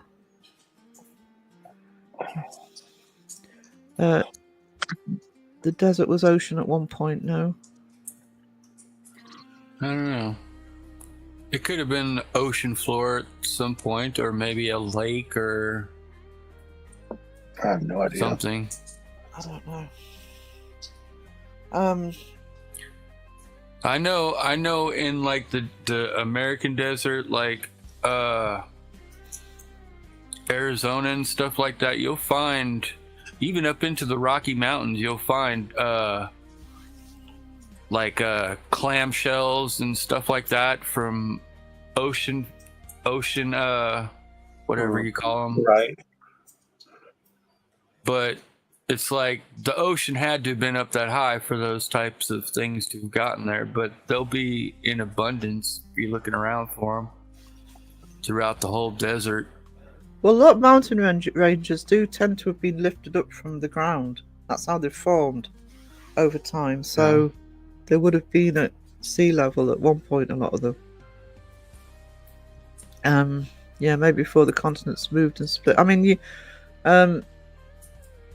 why did I say it? I said it in one of my recent videos. You know, when you're going back that long, I mean, I can't remember what the figure was, but the Earth is something like 3.4 billion years old. That's a lot of time for the land masses to shift, and you can find calcified sea creatures in the deserts of West Texas. Yeah. Now that's interesting. That's really cool.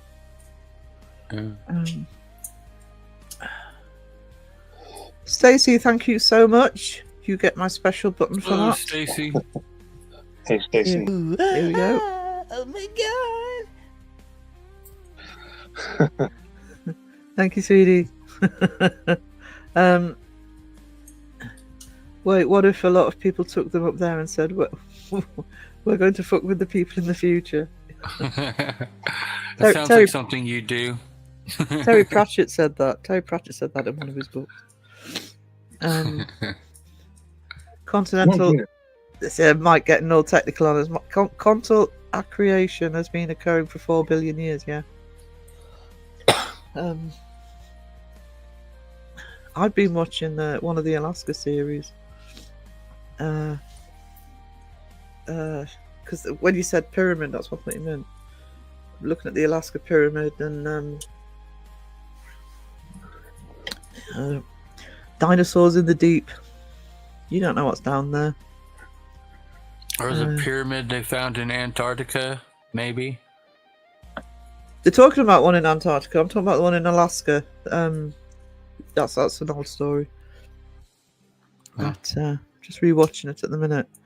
River level was much higher at the time, which explains water erosion on the Sphinx, which also explains why the pyramid do not erosion from a river wouldn't work like that, right? Because look at the Sphinx, the body, the way it steps down, it slopes, and then the way it's, I can't explain it without showing you on a picture, but it's beat down from above, so it's a different type of erosion, which they showed other examples of rain erosion. If it's just from a river, it'd be a different type of erosion, right? Yeah. Just see if I can pull a picture up. Hang on. I'm sure river erosion would have been a lot more harsh than rain erosion, at least.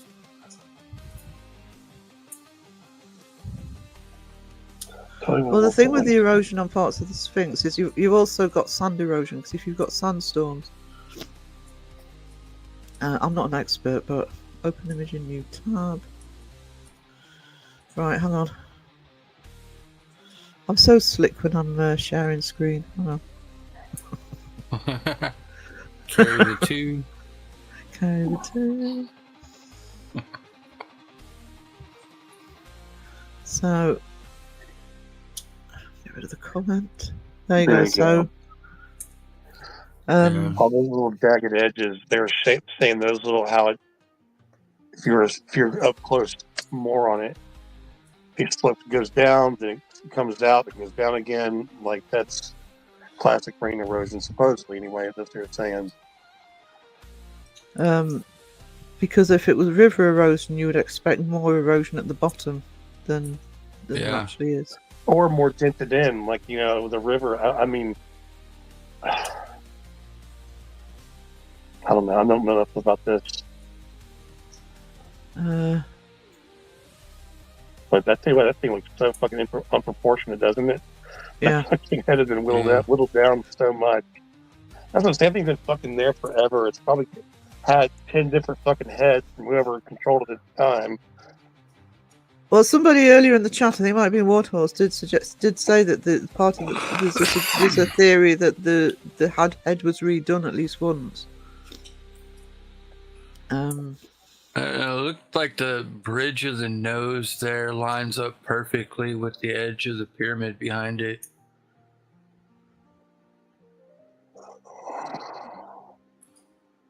Yeah, the nose was knocked off on that one. Yeah. Maybe that's the cheek. It's seen better days. But it's crazy when they're showing when the pyramids were first made, they were like nice. It wasn't just rock; it was actually nice on the outside and smooth. And Mount Rushmore is going to look like that one day, and people are going to be like, "What the fuck? Who are these people?"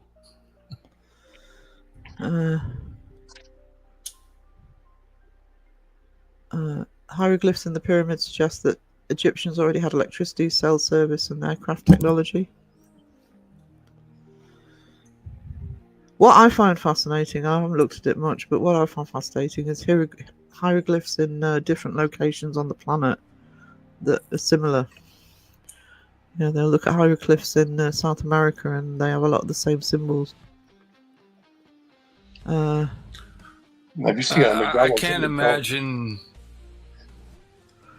if you've got the technology to fly and all this amazing futuristic technology back in the day, why would they be writing on the walls?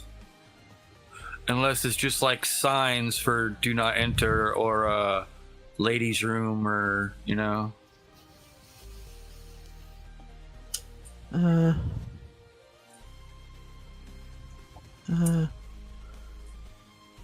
sorry, I'm crowing the chat here. We will never know, but there it is. People built it. Emojis on modern day hieroglyphs. Yeah, it's I need to look into it further for the future project. But the hieroglyphs sort of lining up in different locations. Not all of them, but you do get the same figures in. Just let me get rid of this. Stop screen. Ooh, look at me screen sharing. So did you ever read did you start reading the book the Chariots of the Gods? Did you ever read it? Oh yeah, I read all of it. Okay, good. I didn't know if you. I think you got it, but if you actually no, I started reading it and couldn't put it down. So I decided to cover it. And that's the early version. There's been a lot. There's been more up to date, and that was what was it, the 1970s? Yeah, that was made with it. Yeah, there were more books. I know that. What I'm doing with Chariots of the Gods, because I did read it because I downloaded it. and started reading it, and then I just read all of it. But I'm going through it chapter by chapter and looking at the subjects that he looks at. But no, Yeah. I loved it. I got that back in junior high. I think I was in junior high. I got that book, and I was like, that's when I kind of went down that whole rabbit hole. But if I'd have found it as a kid, I know I would have devoured it then as well. Yeah, I would have loved it. but the first alien book I read was went to the library and saw a big old alien head on a book cover, and that was Communion. Yeah, I've read Communion years ago, but I've read Communion. Yeah. Then I've read that. Then I watched the movie with what's his name? What's the guy? The cowbell guy. I need more cowbell. That guy. Yeah, He's in the movie. It's actually a really good fucking movie too. I haven't seen that for an age either. But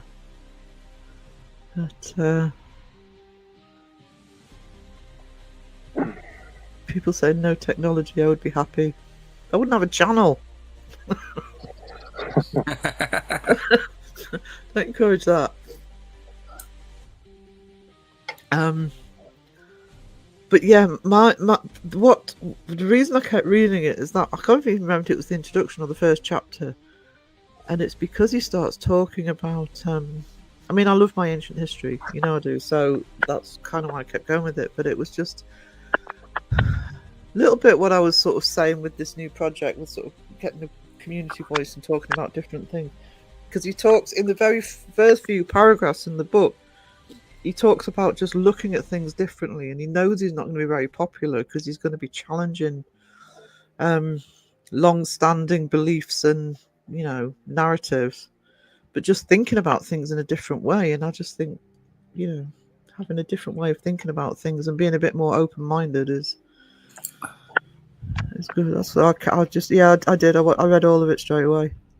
Right. Yeah. You know, like I don't know if we want to talk about religion or anything, but that's why, you know, some of the stuff in the Bible that I've seen, just you know, to me, it's hard. It's hard because I've gotten older, you know. But a lot of the stuff in the Bible you see, it makes you wonder if it's literal or trying to describe things they couldn't understand at the time. That's, you know, go back to Ezekiel and other parts. Exactly. What really sealed the deal for me was a part in Ezekiel when it says the wheel upon the earth moved, and you know, and when it moved, it had the sound of 1,000 oceans. That was like, okay, that's pretty descriptive of, like, you know, what a aircraft sounds like when it moves. Yeah. And it was saying that, you know, each wheel had a being inside of it. You know, they called it a circle within a circle, and it's like, well, you know, they were trying to describe something. They never seen a bicycle before, and they're trying to describe this thing they're looking at.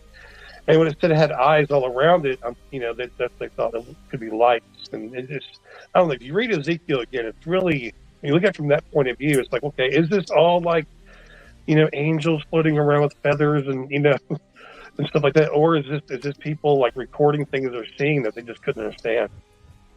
Yeah, because I downloaded shortly before that, I think because you'd be mentioning Ezekiel, and I downloaded the Bible, read through Ezekiel.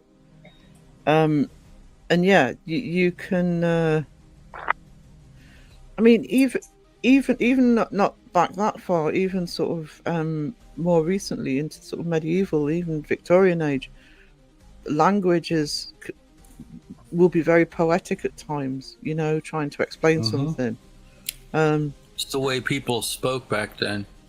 Yeah, it's changed over thousands and thousands of years. And there's the Bible in a certain way, because of the way it's written, it's got a certain, what's the word,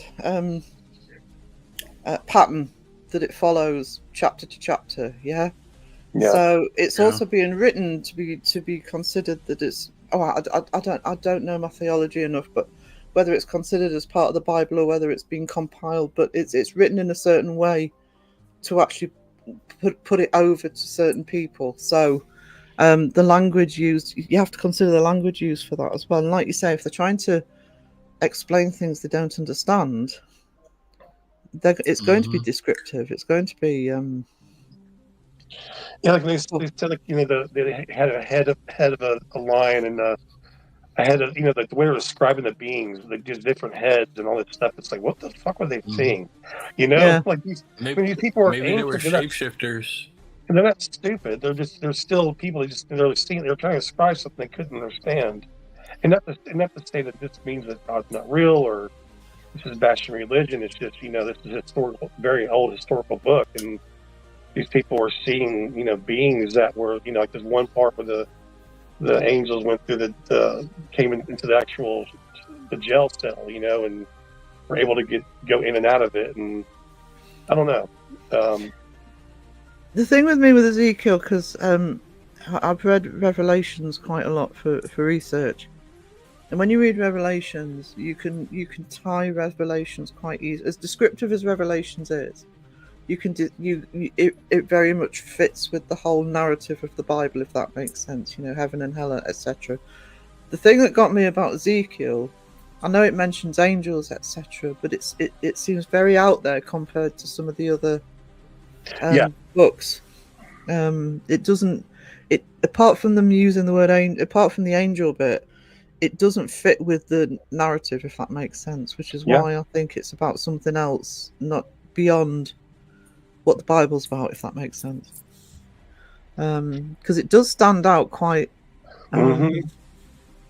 Yeah, the part. Remember, they eventually said somehow the beings take him up within the wheel, and they take him to the heavens, and he's looking down, and he's scared to death, and he wants to go home, and it's like he's basically describing being in the air, looking down at his home, and it's like, okay, now you're telling this guy was in this wheel, It's, I mean, I don't UFO.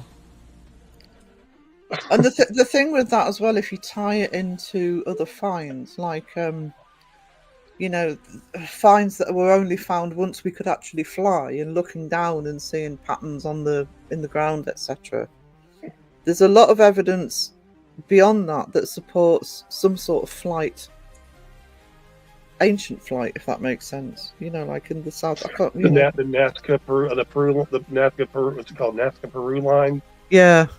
I could be getting that wrong on the wording, but yeah, why would they make these huge images that you clearly could not see? But it was to see that, then you could say, well, that's because they're trying to show the gods, so they make these big, huge things. But but was it a God that we're thinking of, or is it something else that's just that's in the sky?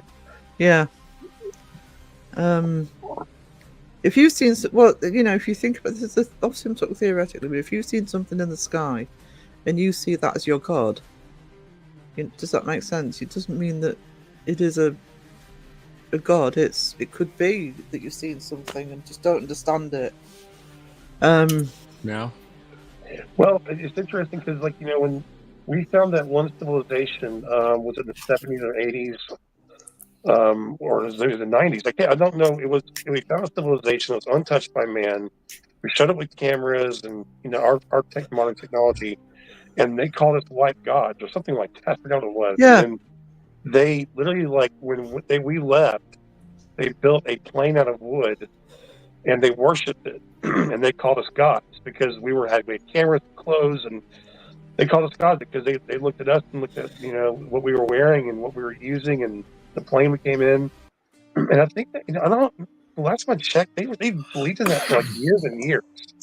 I'm not sure if it still goes on there, but what I'm saying is that it just goes to that was interesting to me because it just goes to show that people, even in modern times, can actually believe in a God that's another person. So I mean, if there was something like that going on back then, it's not a reach to say that somebody was worshiping something they thought was a god.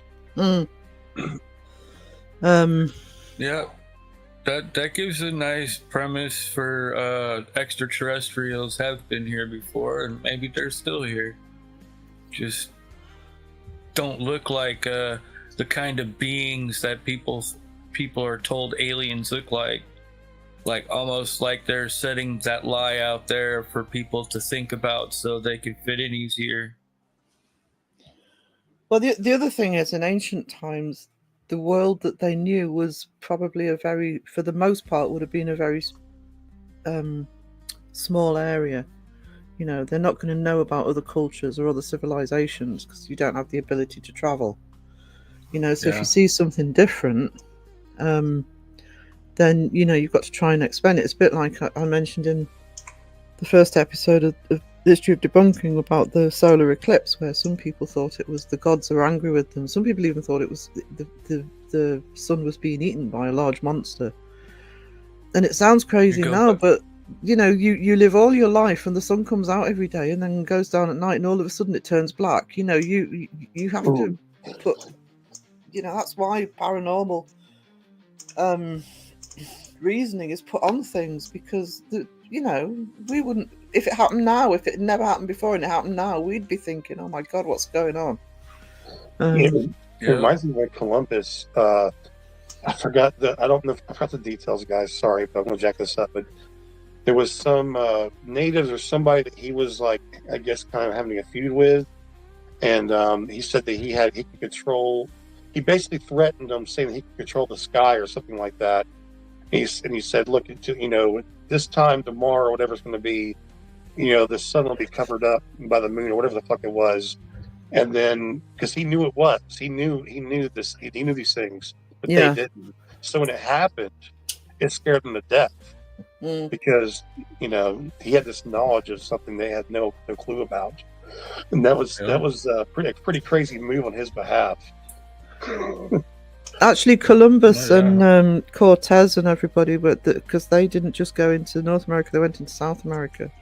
And when you think about how powerful that the especially I think it's the Incan Empire was spread through most of the continent, and how the Spanish actually got control of a lot of it was by doing things like that, you know, by showing firepower and things that they'd never seen before, and like you say, things like the eclipse story.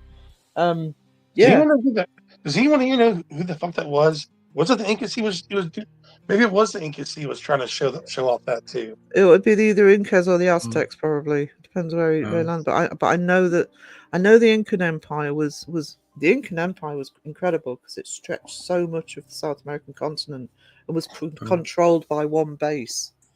Over thousands of miles of different sort of satellite communities, if you like.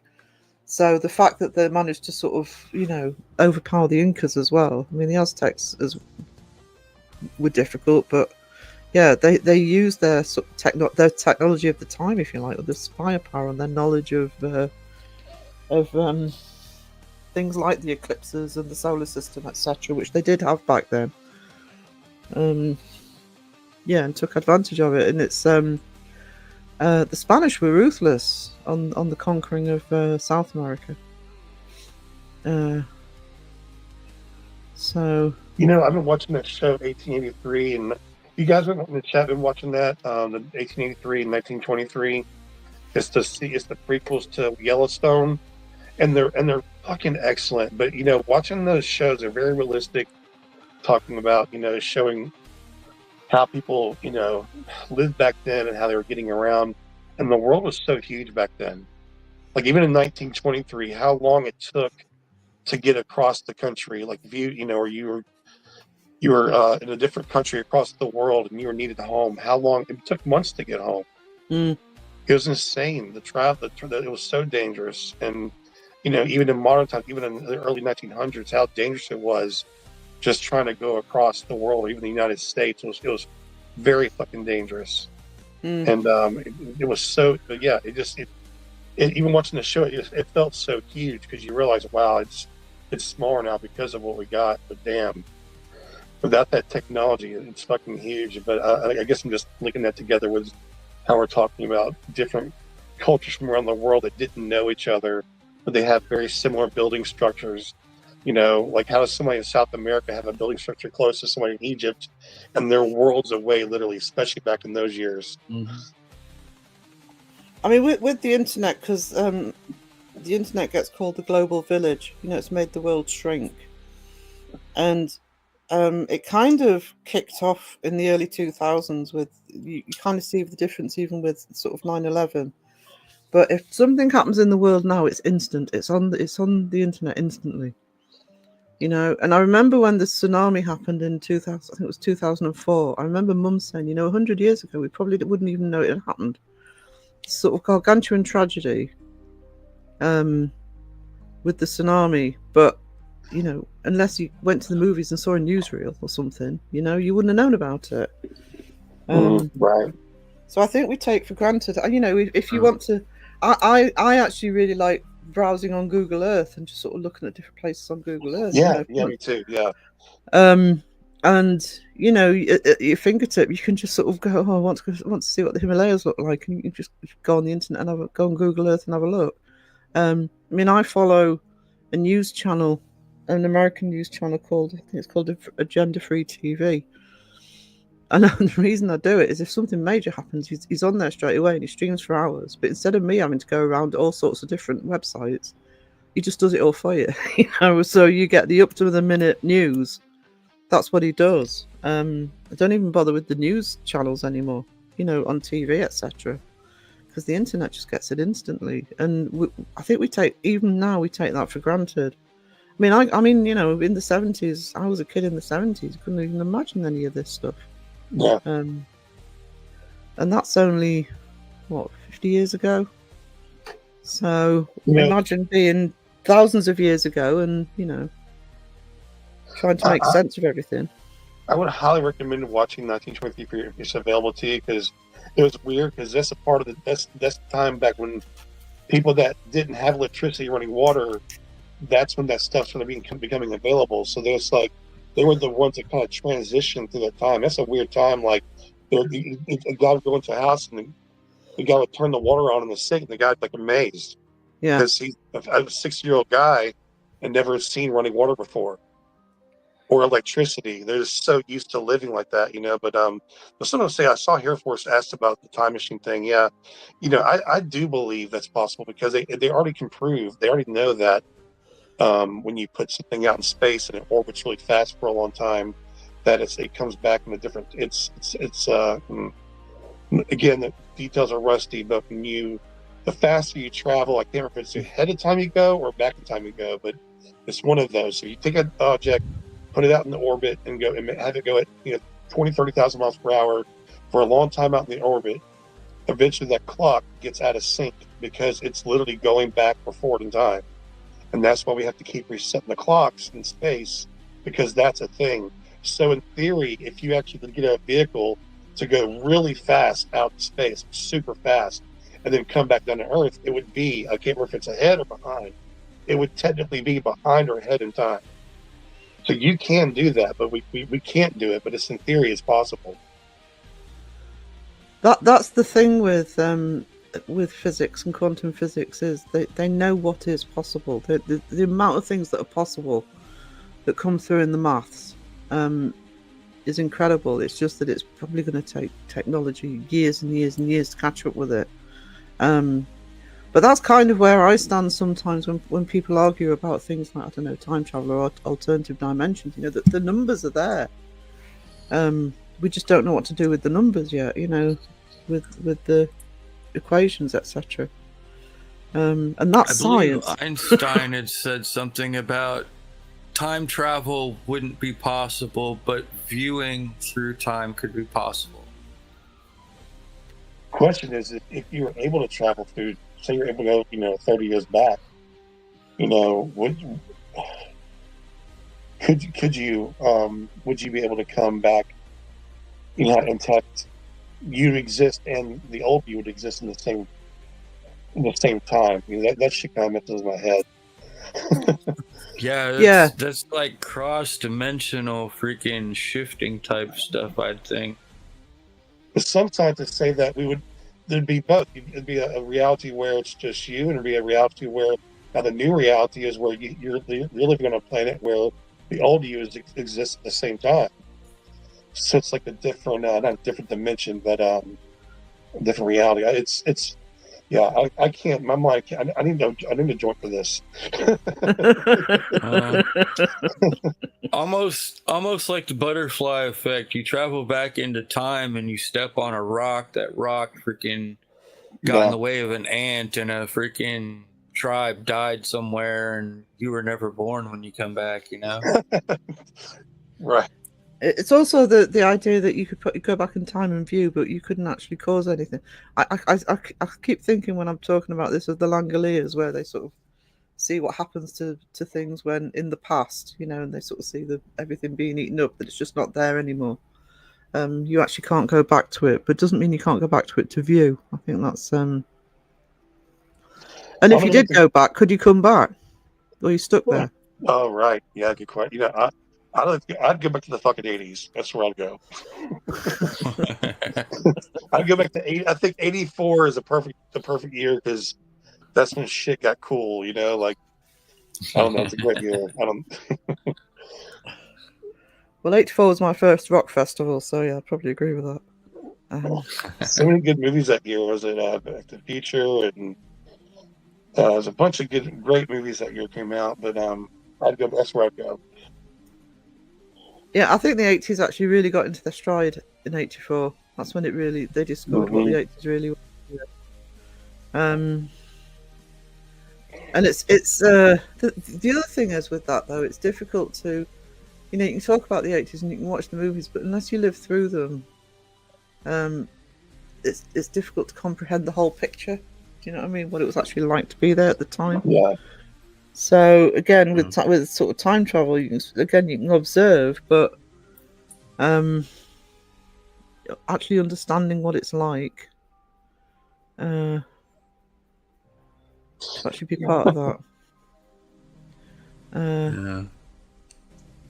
Sorry, I'm sorry, chat. I'm way behind. Blame Crow. Yes, there you go. Blame Beardo. Do your chat thing, Sarah. Go ahead. I'm crowing the chat because Crow's on. They're basically talking about what we've been talking about.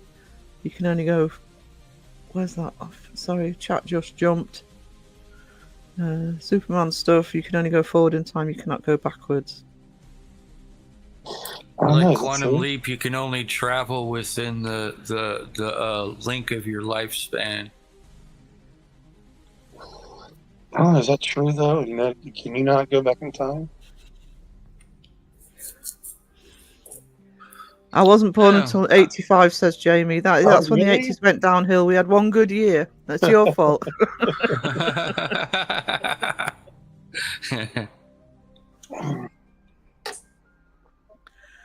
Time is non-linear. Yeah, I'm not brainy enough to understand this, but I do know that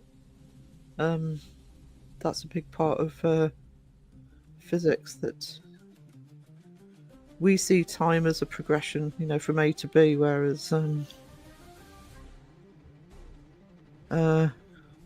maybe it is, and maybe B is just A. Oh boy. Night, water horse. Have a good night. Bye, sweetie. Yeah, my brain hurts too. Sorry, guys.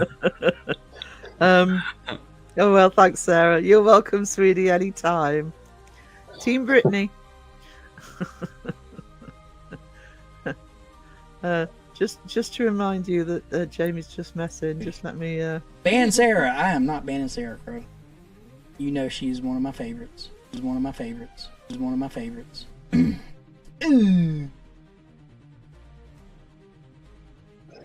Just a reminder that he said it. Jamie's team Sarah.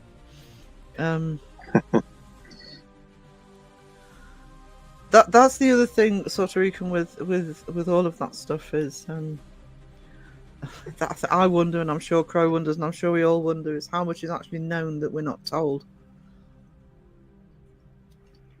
I'm sure a lot of gaps could be filled in. Crow is team now, Jamie. what if the UFOs are actually human vehicles from the future traveling through time? Dude, that's a big that's been a thing, man. Like I mean, see, that's And my the government fascination. The government knows, and that's why they don't tell us, so we don't alter the timeline. I don't know, but for me, my fascination with UFOs back in the day became because was so curious who was behind the wheel. Yeah. And you were talking about the sort of Ezekiel and then the South American. I can't remember where it is. Where you can only see it from the sky, and sort of seeing if they're seeing something flying in the sky, it might not even have been aliens. It could have been another civilization that actually had the ability, or like you say, sort of traveling through. I mean, I've been watching the Alaskan. One of the Alaskan documentaries, and all the planes and this has happened everywhere, where planes just simply disappear. They can't even find wreckage and stuff like that. So, you don't know what they're saying, whether it's aliens or whether it's from within the planet. I feel like Kenny's watching right now. He's going to jump in here any second. Oh, Kenny's going to love me soon. He's going to love the whole. I watched that documentary on Amazon about the Brazil UFO thing, and it's really like, man, I mean, there was a lot of witnesses, and the cop, it's got crazy. Like the actual, it's a crash ship in Brazil back in was it 70s or 80s? Can't remember. And and what's crazy about this is that, besides all the eyewitnesses, we actually warned them. We saw in our radar that, hey, so this is why it was even more crazy for me. Is like, oh, hey, so besides all the people saying, oh, they're seeing an alien on the ground, like literally walking around and shit, and the cop chases it on foot and grabs it, puts it in a car supposedly. He ends up dying at the hospital later because he gets sick from this black stuff that's on him. But we actually warned them that we saw on radar a craft or something, an unidentified craft that was coming down over their country. And then lo and behold, they see this. There's a crash, and it's, out in the field, and then this mom and her two daughters see an alien creature like crouching over by a wall, sleeping scared to death. But yeah, there's multiple witnesses to this whole thing. And I know we don't have any proof of it, but when it comes to that kind of thing, where it's like a lot of people seeing it, so what do you say to that? It was this mass delusion, Yeah, that's kind of where I have problems. I need to.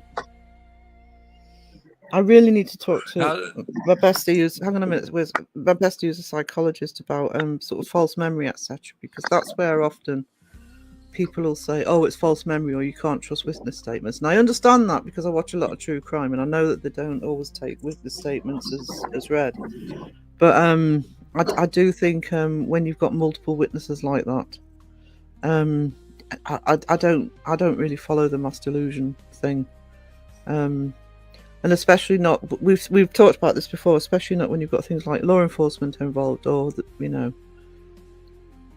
fire or ambulance or whatever. I've seen a lot of stories from ambulances that of experiences that they've had.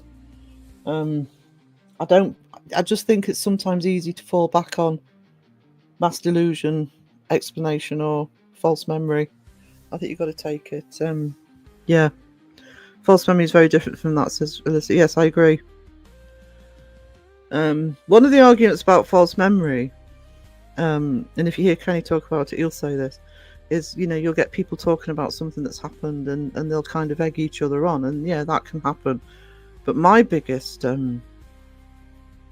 experiences with the paranormal, I've been on my own, so there's nobody that can switch that story with. And each of my big experiences, I can remember, and I've got a rotten memory, and I can remember clear as day, and it never changes. I can promise you, it never changes. So, Flora has a theory that aliens exist, they just don't initiate contact, contamination or diseases and so on. Yeah. Crow was talking about finding, and they're still finding the odd little collection of people, sort of tribes, etc., that haven't had any contact with the outside world. And they're what's known as virgin soil populations. And they're called that because if they find a tribe like that, they have to be very careful about going in, because they won't have built up the immunity to our diseases, stuff that we can survive easily, like flu or measles or whatever. It's how a lot of the Native Americans died. The Europeans go over and bring over all these diseases that they had no immunity for, so they have to be careful. So yeah, it wouldn't make sense to me that they don't initiate contact because of that. Crow's just said about the guy gets covered in black stuff and dies in the hospital. I'm just looking at the name of that documentary. It's really fascinating. It's really amazing.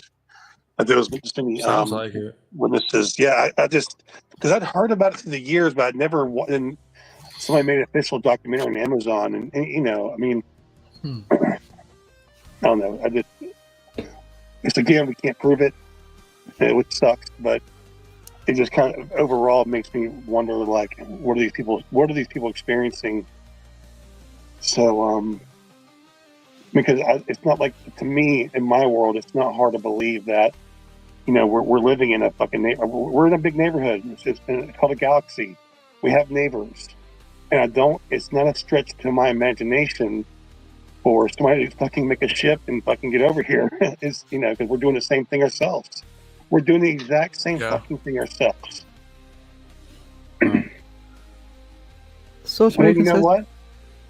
I'll say this too. The alien abduction thing is not, to me, is not a stretch either, because I was talking to Dawson one night about this too. Like, if we could get to Mars, if we got to Mars, the number's not, but like, say we got to Mars and there's fucking like people down there, some kind of people, they're, you know, a little barbaric and they're kind of, you know, behind the times. We would 100%, you know, find one that's isolated, one that's off to go hunt by himself. We would find one that's by himself. We would probably fucking zap him with some kind of, like, what do you call it? We do the animals a dart gun. We would 100% bring them to the ship and test them out, test the blood, probably put a tracker on them. The same thing we do with animals. We would 100% do that. And so that's why it's gonna stretch for me to hear that there's some kind of beings pulling people up in crap and doing the same thing, because that's what we would do to them, 100%. That's the first thing we'd do if we haven't done it already. Oh, absolutely. And we would, by the way, we would probably try to do it in the least evasive way too. We wouldn't just go there, guns ablazing. We would try to fucking, you know. And guess what? When that being comes back to the tribe, he's like, "Guys, you won't believe what happened." Yeah. I was out there hunting at morning, and then all of a sudden it's nighttime, and I don't know where the day went, you know. And now I got this fucking thing in my neck, you know. And that's what people are saying here. It's the same thing. Yep. Except it's not their neck they're talking about.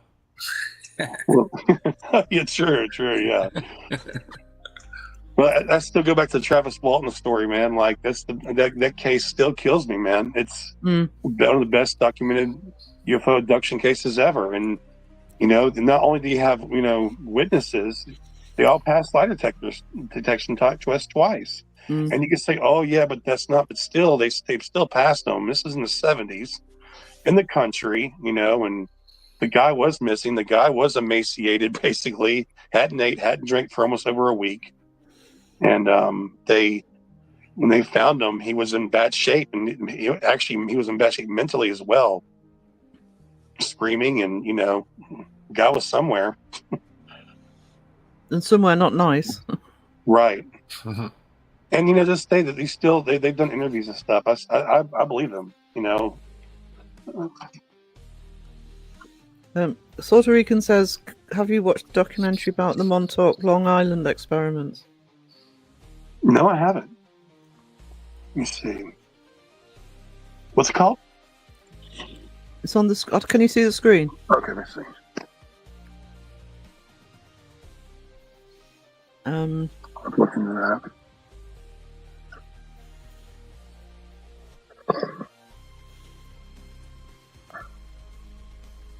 Doesn't ring a bell though.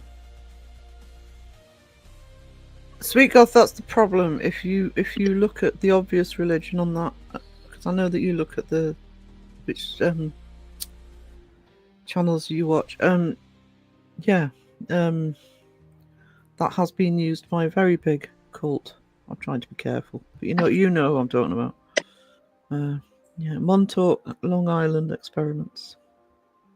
I just basically it was the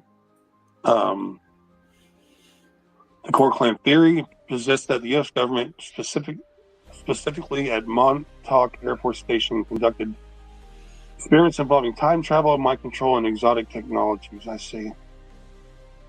I was going to say, it reminded me of the Philadelphia experiment in a way. That's what it sounded like to me. Yeah.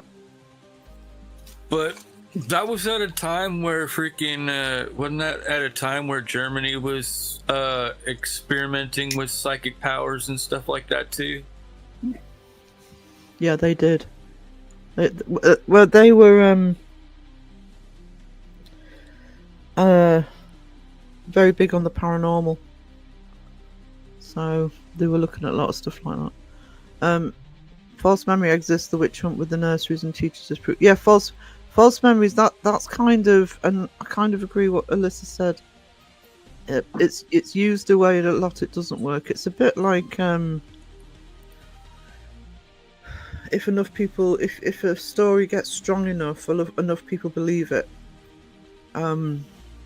It's why people I get annoyed when people get accused of something without proof, because even if they're proven innocent, people can tend to look at them in a different way after that.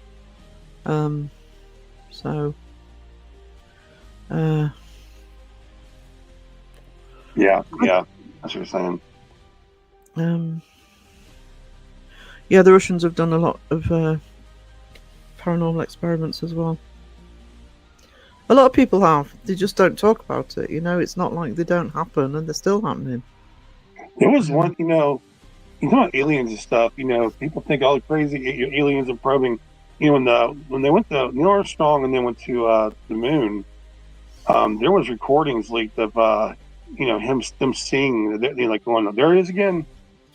It was outside the window, and like they were seeing something kind of following them. That, if you read into it, they talk about things that were like they were seeing outside the window that were following them, or things they saw on the moon that were while they were there for moments that they were there. So it's not just all probing. But that's I've that's heard so many different stories about that.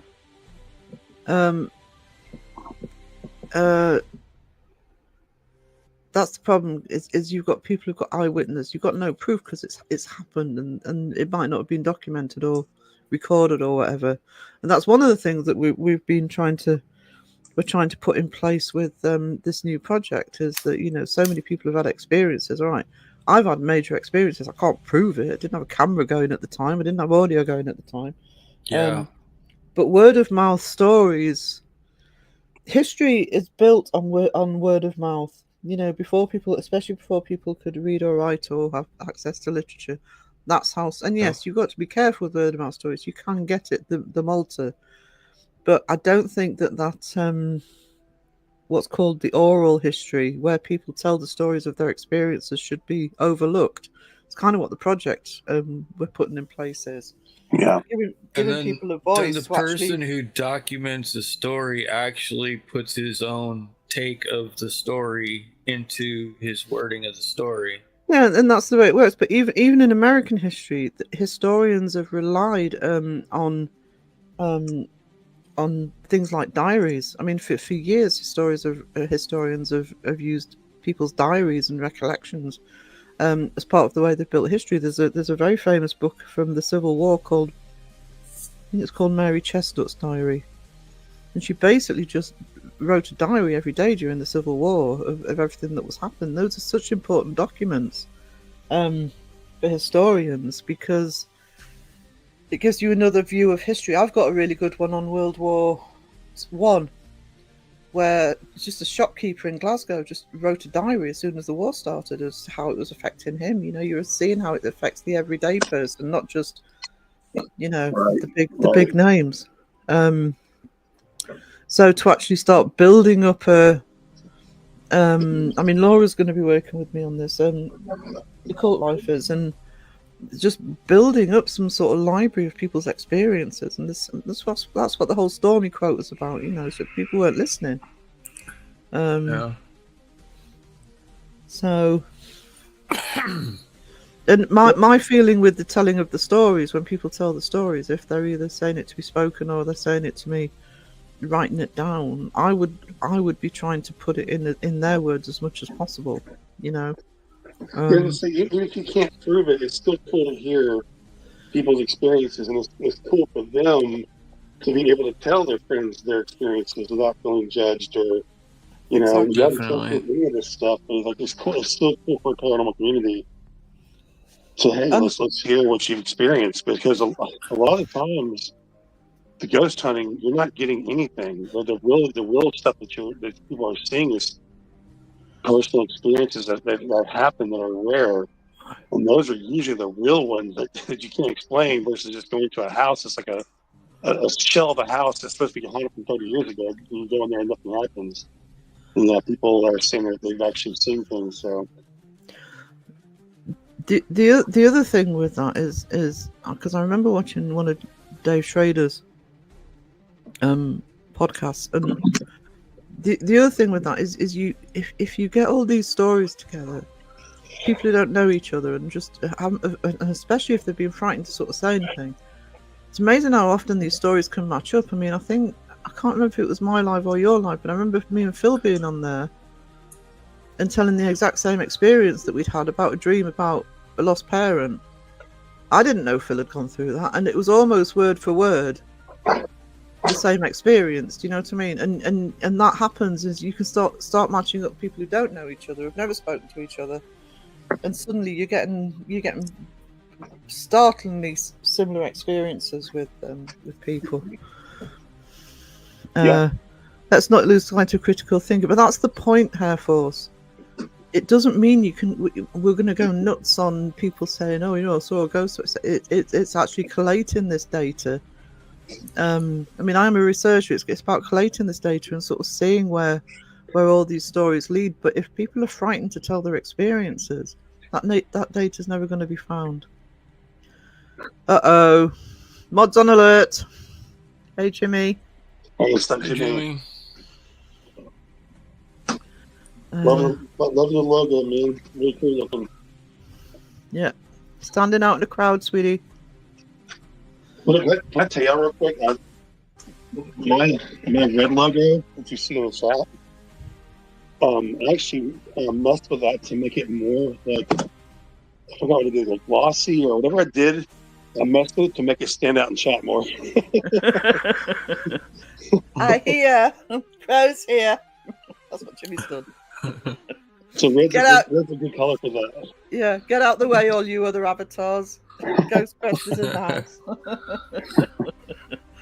Even the last one I did, even the last one, my blue mask emoji I used to have, I made it real bright to where it stood out. I'm here to cause nothing but hugs and love. Oh, you sweetness. You get that tooth sorted out, Jimmy. Huh. Oh, yeah. You had an abscess. And Joe had to go to the dentist, too. Did he? Dawson did, too, not too long ago.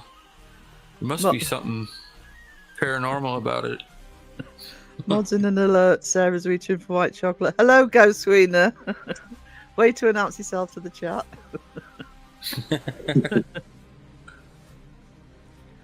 I hate the word story, but it is a story. But that's the point. Historically, it's storytelling, and even if stories, it's a bit like when we was talking about Ezekiel.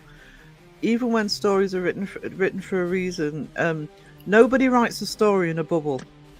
Any author will tell you, any good author will tell you that when the really good writers are the ones that put themselves into the story and the ones that put their own experience into the story, even if it's fiction.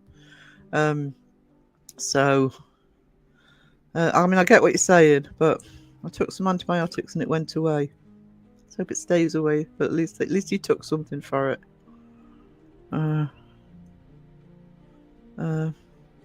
We're having a conversation and forceful messages make it harder to share things. No one is saying what to think. We are discussing respectfully and openly in an accepting way. Absolutely, Alyssa. And that's what Stormy, if you haven't seen Stormy's full post, I've pinned it to the top of the Let's Get On With the Paranormal video I did. I only put sections of it in the video. Yeah, it's you can't have an open discussion if I'm not saying we shouldn't argue back and forth about things and discuss things critically. We absolutely should. But yeah, people need to feel like there's a safe space, if that's at all possible, to actually share their stories. Yeah, it's just more about having the ability to share. It doesn't mean we get to prove anything, or because there's no way to prove it. Yeah. But people we're a paranormal community. Most of us are here because we've had some kind of experience or we have questions, and there has to be a way for us to get that out without having to feel like, oh fuck, they're gonna think I'm a fucking nut job, Like my alien stuff. Data. Like my alien shit, if you really, I'm a skeptic, man. If you talk to me about aliens long enough, you're going to think, damn, this fucking guy's got some fucked up beliefs, because I believe a lot of crazy shit. I believe in fucking aliens are in the ocean. I believe that they use it as a way to hide from humans, and I literally believe that. I believe that to my core. I can't change that, but I'm as far as other stuff, I'm very, very skeptical. But so anyway, blah blah blah. Yeah. My problem with ghosts, and I have seen a full body apparition, but my problem with ghosts is the presumption that you're seeing a dead person. We don't know what ghosts are, what these apparitions are. I'm not saying they're not people who've passed away, but I just think that putting labels on everything all the time. I mean, I'm the same as you. That's why I talk about going back to the ancient history. I actually think that aliens have been here for a long, long time in one way, shape, or form. I don't think a lot of people concentrate on, there's a UFO in the sky, they've just got here. And I think they've been here a long time, personally. Me too. And I can't prove it either. No. I could do with a nut job. Good to know. But that's the thing with some of the alien stuff. It feels good to be able to say that out loud and just say, look, you can judge me if you want, but same with paranormal cases. People have paranormal experiences. They don't say them on chat or whatever it is because they feel like they might get judged because we're a skeptical debunking community, Hey, Raven. Yeah, I kind of, I mean, I sort of get that, but it's like most of the debunkers, not all, but most of the debunkers do actually have paranormal beliefs. And when most people are debunking, they're not debunking the paranormal, they're debunking the way that the paranormal's being filmed. Or the evidence presented. Yeah, somebody's making up the content. They're not going out, they're not saying the paranormal isn't real. They're saying that the what's being presented on by some channels has been faked. Right. And I think that's a differentiation that doesn't get understood enough. Yeah. Do you want to link, Jimmy? If they just said it was freaking their rendition of what they thought paranormal experience would be like in this place, then people would still watch that, and probably even more so than they do now. I mean, a reenactment, I quite enjoy it when there's a story to be told and it's reenacted, so you've got the visuals. That's fine, they can be really good. Asking about ghosts got me kicked out of my cult when I was a teen. It's taken a long time to feel okay with finding stuff out from all of you. I got kicked out of churches when I was 15 for holding a Ouija board. I'm fucking 15. Do you know what I mean? Well, not just me. But, yeah. I agree with that, so I don't know what I said, but thank you, Jimmy. Hey, Raven.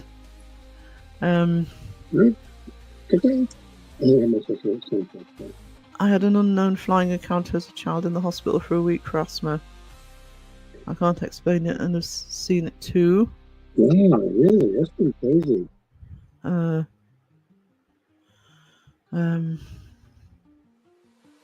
You all help. That's good to know. Sorry, I just want to get that one above it.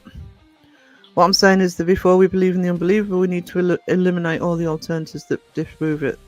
That might be real for the one seeing it, but it's not the objective.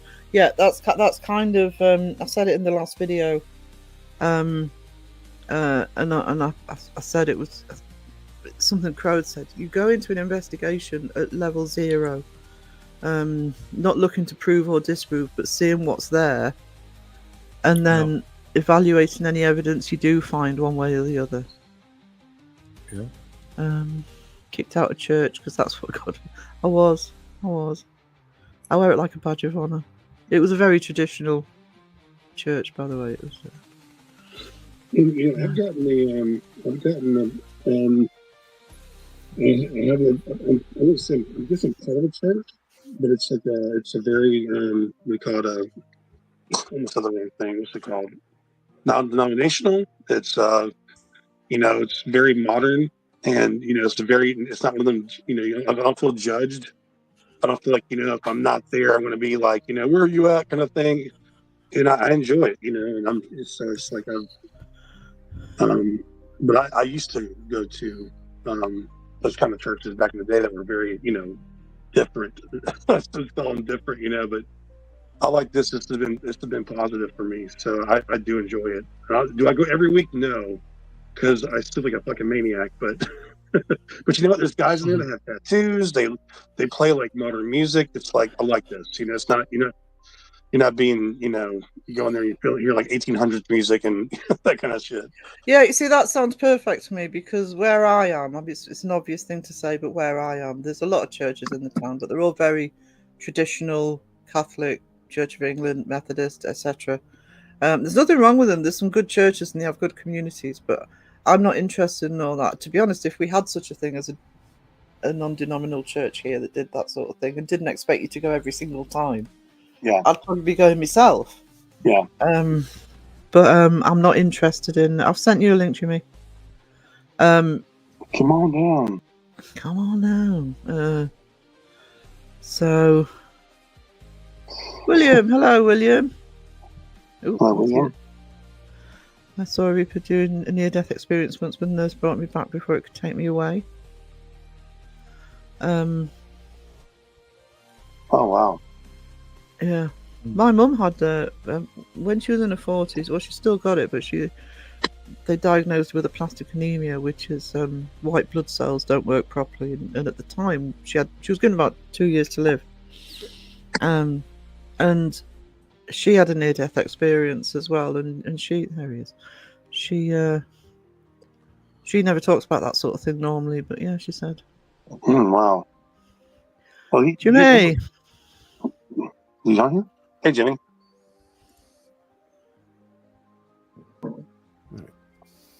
How's it go? Oh, we have sound. There you go. What are we doing?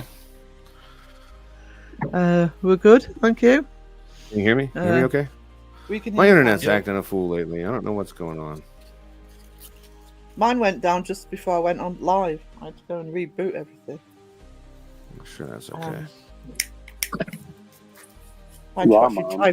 Type in the chat. I'll be there in a minute.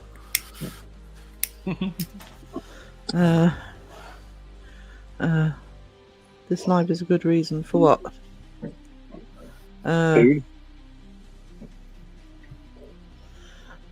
Jimmy the Dean.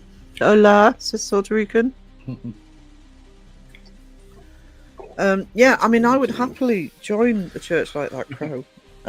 But the traditional around here, it's too. What's it called? Brimstone. Brimstone and Brimstone, Fire and Brimstone. Yeah, it's and they would expect you to go every single. If you missed one, it would be like, where are you? No. Well, I thought the when I walked in there that the holy water would start boiling, and it was very anticlimactic. I just walked in like, oh, okay, this is pretty cool actually. Did somebody bring you there or recommend it to you or something? Yeah, I have a friend that goes, and he's been going for quite a while, and he's been trying to talk me into going for a long time, and he's like, "Yeah, it's fucking cool, man. You fucking play rock music. It's cool. It's so it's my mind. I don't get bogged down until like, oh, this chapter says this. Why is this? I just kind of like let go and just go and I go more for the good vibes. Mm. And people are really nice. It doesn't really get bogged down. My other part of my brain's going, oh, this is all, bullshit, blah, blah, blah, but I don't go there with that kind of stuff now. Because I overall believe, I just don't, a lot of the man-made written stuff I don't get into, like, we're in a fucking well stomach for a week, I don't, that kind of stuff, but as far as the overall thing, I get into it more now. Sorry, guys, I usually talk religion, but Jimmy, how's it hanging, man?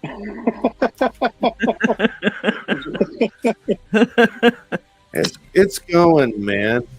It's going. I feel like I'm having connection problems or something. I don't know. You're good.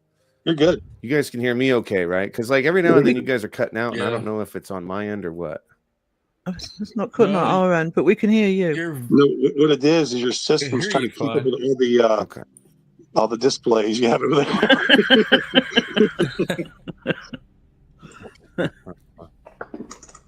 Jimmy's the lights in Jimmy's house are flickering. He's like, I can add. I'm glad you're talking about going to church, man. That you're sharing that. Yeah, fuck it. Why not?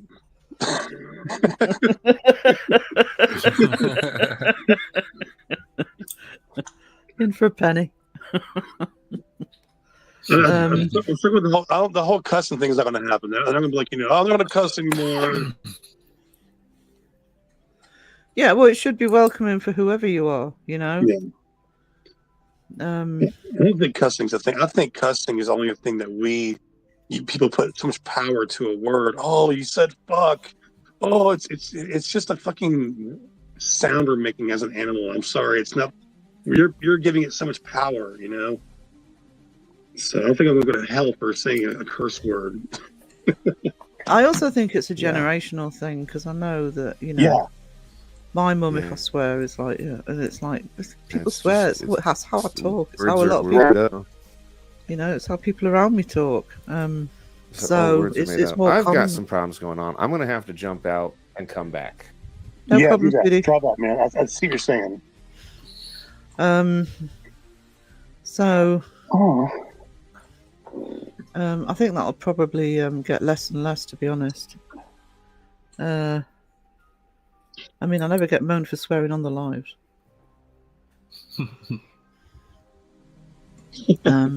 Like the word, like back in the day, if you said the word suck, oh, that sucks. That was a bad word. Or piss. Or, the words you say on actual regular TV now has changed a lot too. Oh, yeah. Yeah. I don't know if we still have it, actually. We used to have in the UK what was called a watershed on the TV that certain things would only be shown after 9 o'clock at night. But of course, with streaming and stuff now, I don't think they even bother.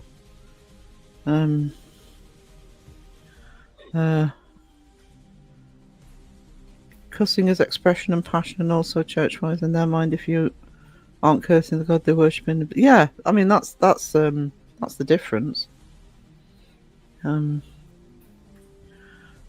Mike says, I've been told to go to hell by an evangelical minister. The whole bit, I'm okay with it. My demons are what makes me forgive. Mike getting deep. That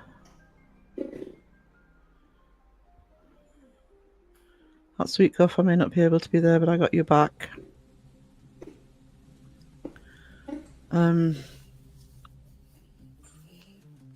I think in the UK, because I've been to several funerals that have been non-denominational, you do get the option here, if you're not religious, to have a non-denominational funeral, and they're really good.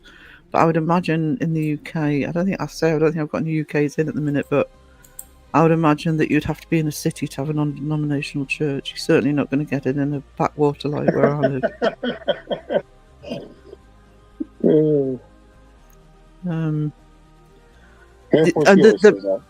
The problem with the problem with where I live as well, that would make me nervous about going to a non-denominational church, I'm going to be honest, is I know who'd turn up.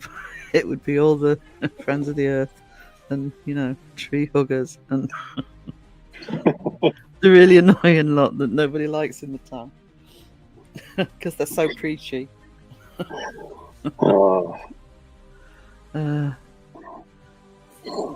Mike says, nothing against religion or the like, I just choose to wear flip-flops. Oh yeah. Nothing against religion. No, I mean, I'm not traditionally religious. I've always thought it was just kind of like, to go to church and everybody got like these expensive suits on, these expensive cars, this huge building that's not used but 2 times a week. It's it's kind of the opposite of what the Bible talks about. So Yeah. It isn't a building, it's a way of life. I want my ashes put in an after-service meal. Be that final pain in the ass to all.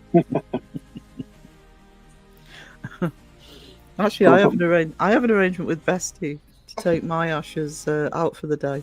I want one last day out. And she's actually agreed to it. Oh yeah, I'll happily do that. They got to go for a meal, go to the cinema. Something I would watch. put mine in a Happy Meal.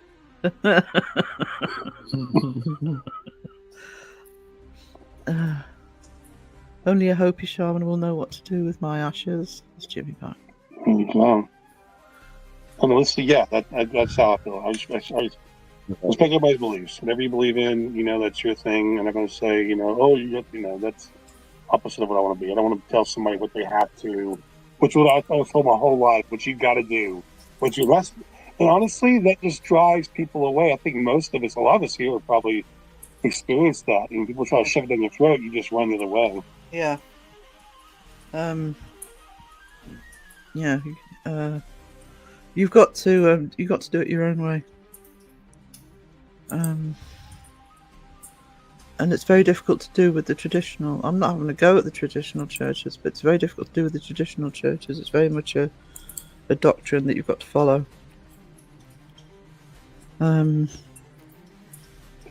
I feel bad because I've looking back, I've made fun of like the witch stuff, and I shouldn't. I don't know, man. It's not that I'm making fun of their teachings in their way. It's more just how it's portrayed in the videos you're watching, right? I mean, that's really what it is.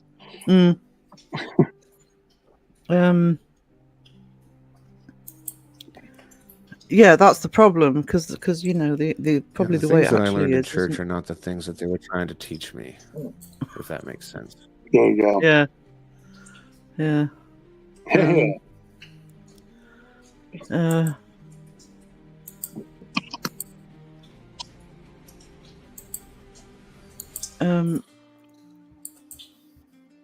I was going to say, sorry. Wiz, stop distracting me.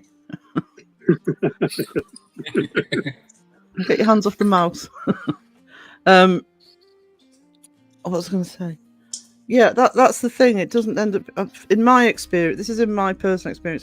It hasn't been a two-way process. You're there to sort of follow the rigmarole of a service and do what you're told rather than any sort of feedback. Like I say, I mean, I'm surrounded by traditional churches here, and I don't go to any of them, but I do go if they've got something on or if they've got an event, and they are very good communities here in the church. So if you are part of the church, it is a very welcoming community if you are part of it. But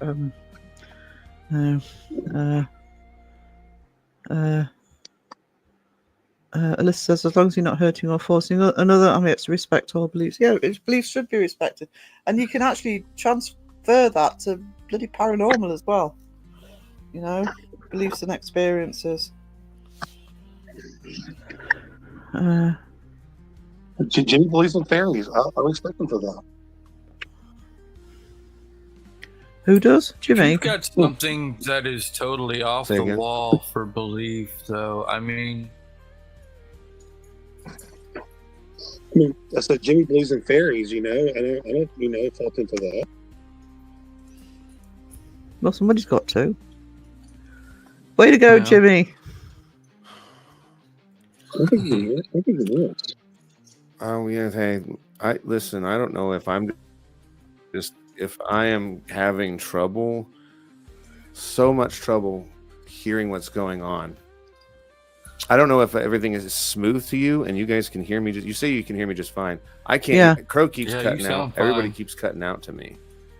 Yeah, you definitely have an issue because our end is good. It's so fucking weird. Yeah, it sucks.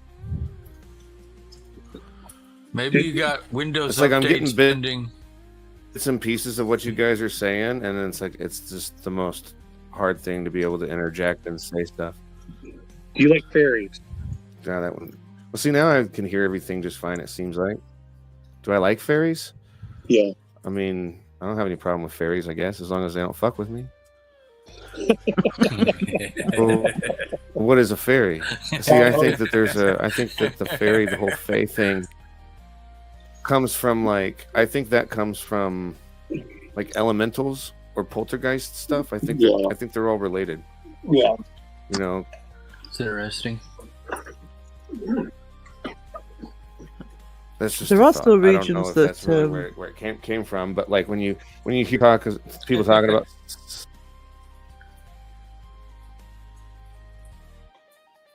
There's regions that believe in fairies. Oh, sorry. It's obviously a lag. No, what I was going to say is there's regions in the UK, in Ireland, that will still follow fairy lore and believe in fairies. In Celtic cultures, yeah. Going to Ireland, yeah. So it, sort of in certain areas, it's still there. I don't know about Scotland because they have a lot of fairy lore, but I don't know whether that's the same as Scotland. But I know in Southern Ireland there is. Is that worth a video? Like to do like a video on like fairy laws? Well, I did an introductory one last year sometime about because a lot of the initial stories about fairies is that they were a lot of the time in culture they were very evil. They were soul snatchers, and they were sort of there was beliefs changelings. That's it. They would believe that they would take a baby and change the baby with one of their own. And there were cases where awful things happened to the child because they genuinely believed it wasn't their child anymore. You say so. So it is quite a good subject to sort of deep dive into, but there are places that will still very seriously honour the fairy folk. I don't know about other countries, but Mike says Iceland have fae laws. Ireland, but fairy belief is strong. Yeah, I mean, I've heard stories about, because I've been to Southern Ireland a few times, and people have told me stories that, you can't knock down a wall or something, or cut down a tree because it's the fairy tree, or it's, it's sacred. It's sacred. Yeah. It's kind of cool. I like these countries that speak to the tradition. They. I guess it's pretty cool, but it's, I don't know. Like, don't cut the tree down to the fairies. Yeah. So, and it's I suppose it depends how you view fairies, because the problem is we use the word fairy and we think Tinkerbell, etc. Yeah. But you have Fairy godmother. Yeah, so you've got the sort of fairy tale Disney version of them, but in terms of actual creatures, and there are different versions. It's a bit like I can never remember what they're called, but the sort of almost sort of goblin type creatures that are supposed to inhabit mines and things like that. Cornwall's big for that, and there's certain ones in the US. I'm not saying whether they're real or fake or whatever, but yeah, there's an awful lot of lore still that oh, Jimmy's back. Fixed it. Yeah, freaking. You sorted? That's better. Yeah, we're good now. We're good now. I think I was running the camera. Dude, I was running my camera through OBS, and apparently that's causing trouble for some reason somewhere out of nowhere. Yeah, so I just stopped OBS, and here we are. Now I can hear everybody. Y'all can see me. You can see my cool Predator versus Wolverine poster in the background. I think life is good. And you're not lagging now either, because you're lagging a bit. I'm so sorry about that. That's all right. That was a good movie. That was a cool Alien vs. Predator. That was a cool movie, man. AVP. AVP 2 I liked more, and everyone hates that one. But I like the Prey movie that came out last. I thought that was really good. Oh, yeah. Me too. And they're supposed to be doing another one where he's stalking pirates, made by the same guy. Like these, they're these. Yeah, that one. That's at least they're talking about that. And then there's another one that's supposed to be going on during the World War One, I think. Yeah, we'll see. I like Predator. Interesting. Yeah. I like the new Alien one. I loved that. Oh yeah, that was good, Romulus. Yeah, it was good. Oh fuck yeah, man! That was Jimmy. Did you? So I loved how they were. This the first one. The way the electronics look in the ships, it looked like it was like in the 70s for us, like the old, because it took place between Alien 2 and Alien 3, I think. But I love the retro computer looking stuff. Right. That was amazing. I love that look. Yeah, they did a great job with it, like matching that kind of vibe, and even just the claustrophobia. It's not really all there completely in the whole movie, like it was in the first Alien movie. Yeah. You know, but it was, you know, it was definitely there in places, and they just did a really wonderful job with, as you know, as far as like. Because a lot of movies, when you know, when they're adding to a franchise or they're rebooting or whatever you want to call it, or prequels or whatever, it a lot of them aren't that great, you know. And there are several. I didn't like Resurrection, you know, the one that had Winona Ryder in it. Oh yeah, and yeah, that one's one I didn't really care for, but I love the first one. I think the first one's one of the best movies of all time. Like, yeah. Yeah, I agree. Phenomenal. Part 2 is fucking amazing. Goddamn, Part 2 is so good. Aliens is all right. It's an action movie rather than like the yeah, horror I movie. agree You with know? Yeah. That's a good point, man. It's like Yeah, well, it's James Cameron. It's the guy that made Terminator. You know. Yeah. I just on the new Alien movie, I just love that end sequence. Once I get the TV hooked back up with the big screen, I wish I'd have seen that in the cinema actually. Right. That would have been amazing. Yeah, I waited for it to be on TV. I didn't go and see it. I did, however, go see The Crow, and if I could change that decision, I would. I had to make one person that like The Crow. I'm more concerned you made that decision in the first place. Well, it was Alien Crow. It came out that day, and I'm like a big Crow. I love the original Crow movie, the very first one, and I was like, let's see what they've done, you know. And it's like, it's complete shit. I like tried to talk myself into liking it. Even I was like, nah, dude, it's its own movie. And then I'm like, well, no, it's not actually, because it's called The Crow. It's supposed to be a reboot. It's not its own movie. So I talked myself out of that again. I seen the trailer, so I thought, no. That movie is exactly what's wrong with Hollywood today. Yeah. Their whole angle, the way they think, how they inject politics, how they think, it's all wrong. And it's sucking. That's why we're having them remake shit. Yeah, and they grab Skarsgård because he's kind of, you know, like he's popular, he's relevant, he's, you know. And that dude's not a bad actor by any means. He's not at all. You know what I mean? But you're given a part, you can do whatever you can with it. And you know, I mean, it's not like he's a bad actor in that movie. It's just he got given a bad part, you know. Hey, stop giving Skarsgård all the motherfucking horror roles. We can't have the same asshole playing every fucking horror movie. Because like, oh, he can play Freddy. Well, fuck, he plays it. He plays fucking Nosferatu. Right. Who else he play? He plays another one. He's played another one, yeah. Well, he was in some movie that like these people rent Airbnbs. They go to there's this Airbnb and they find like a tunnel of like underneath that goes into a whole system, and there's inbred people in there. Have you seen this movie? I can't remember what it's called. Yeah, and he's in that, and he's not a bad guy or anything like that, but he was cast in it. I can't remember what the name of it was. I'm sure if I'd have seen it, I'd remember that. Yeah, it's pretty good. I'll have to look it up. What is it called? Bill Skarsgård movie. Slaughter says Crow becomes a mole person of New York City and training rats to steal hot dogs and mayo packets. I watched that one. There's It's a called, remake. it's called Barbarian. Sorry. I Was he in recommend it. Deadpool too? Oh yeah, that's right. Yeah, there you go. Mute while I cough. Hang on. That's like Johnny Depp being cast in absolutely every fucking thing, especially everything that Tim Burton does, and it's it's kind of the same.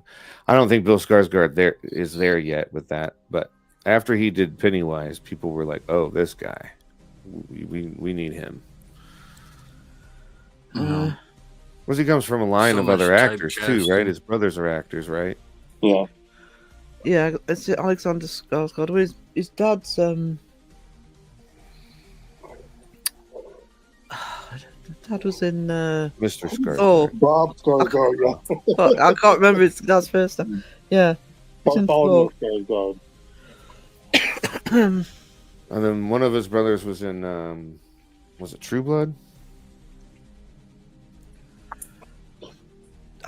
Ages since I've seen True Blood. I'm pretty sure he was one of the vampires in True Blood.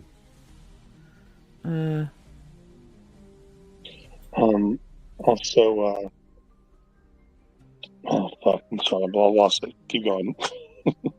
Alex Skarsgård, right? No, Alyssa, I didn't see you announce that, sweetie. I see an awkwardness in chat. You guys don't have to feel awkward. No. Well, I'm the master of awkward. Stellan Skarsgård, that's the guy. Oh yes, he was in Pirates of the Caribbean. He played Orlando Bloom's dad in Pirates of the Caribbean. Oh, that guy. Yeah. Okay. So. Me want food. You always want food. Seriously, it's really bad this time. As opposed to all the other times. We managed to stay away from the food talk as well. I was really bad today. God damn it! I did a shrimp po' boy from this new place, and dude, they really delivered. What was it you had? A shrimp po' boy. Okay, explain. It's like a fried shrimp sub. It's a sub bun, fried shrimp, cheese, mayonnaise, and ketchup.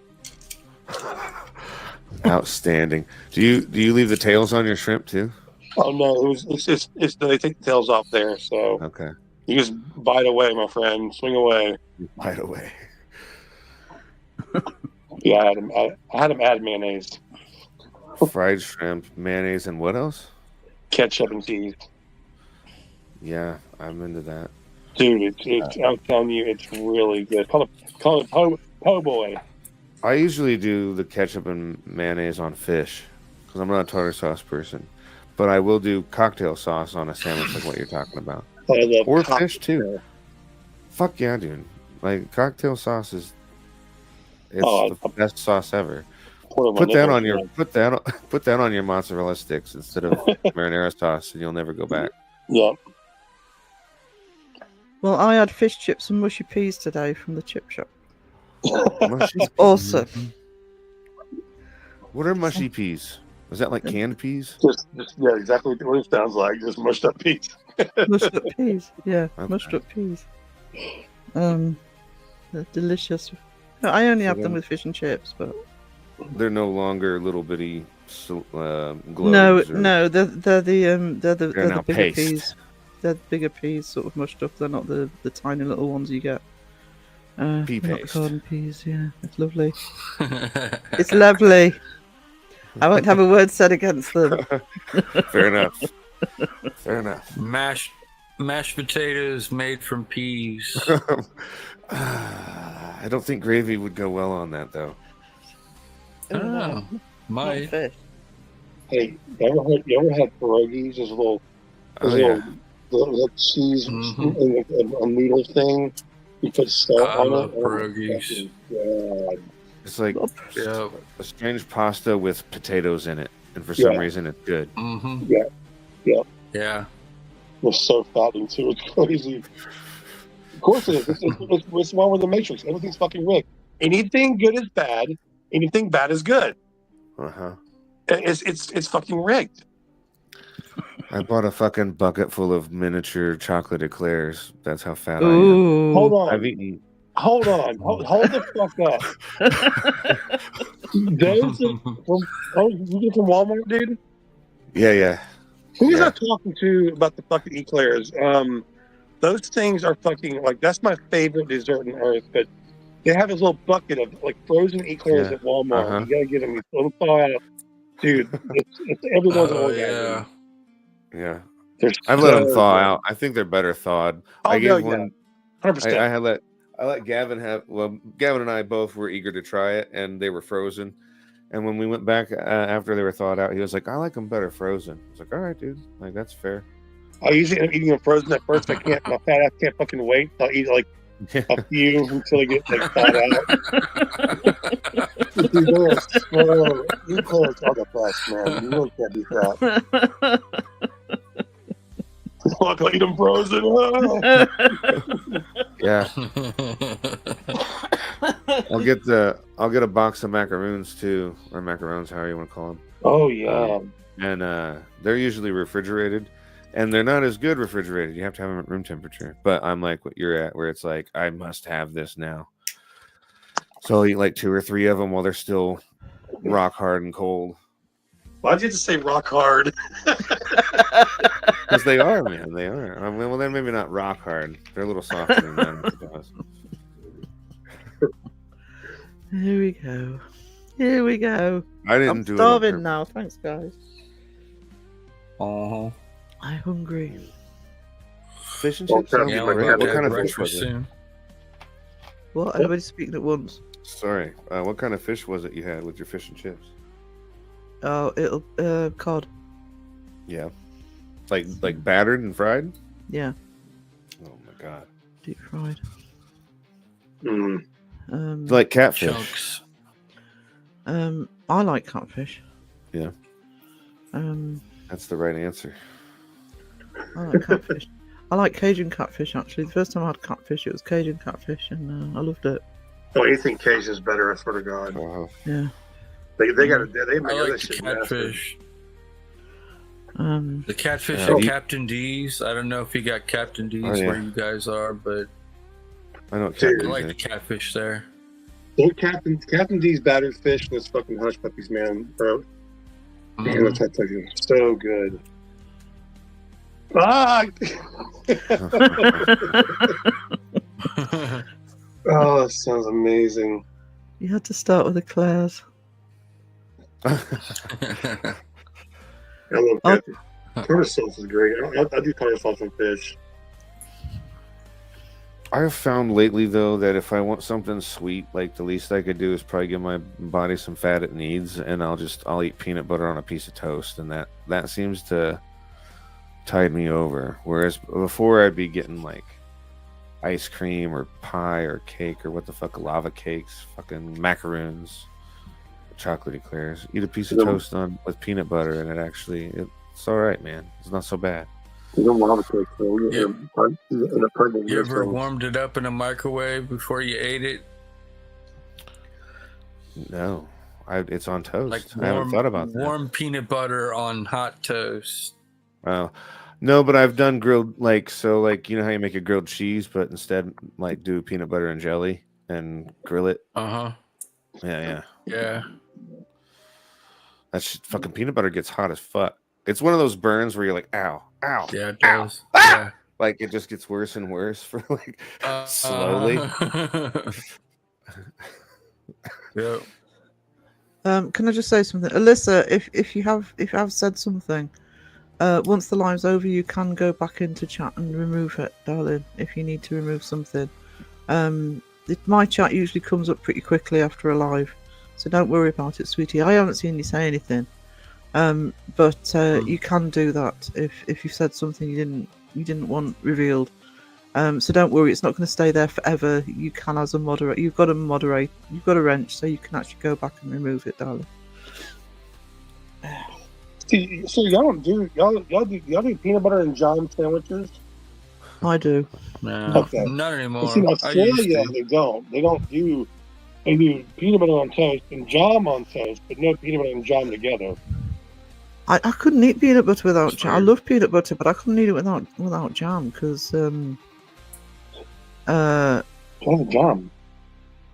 it would My be dad too like- dry. My dad likes the peanut butter and butter. Oh yeah, that sounds good. Yes, peanut butter and butter. I used to do that. Tortillas, butter up a whole side of a tortilla, cover it in peanut butter, and then roll it up, and then heat it up in the microwave and eat it. Put it in warm. your ass. I've eaten it before, but it's just one of those like I'd rather have jelly if I'm gonna have something else on it, you know. Yeah. Hey, y'all done with some apple jelly? Or just butter and Apple sugar. jelly. Apple jelly's good, yeah. Yeah. Or apple butter. Oh, dude. Here comes butter No, again. I Me don't and the care butter. for it with peanut butter, but just by itself. That's like marmalade. You just eat marmalade on. You don't put Oh, peanut dude. butter and marmalade. Just doesn't make sense to me. Pour it on No. my body. It's probably all right, but Sound right. Did you just say put it on your body? Yeah, just marmalade just poured on it just all over. Sticky.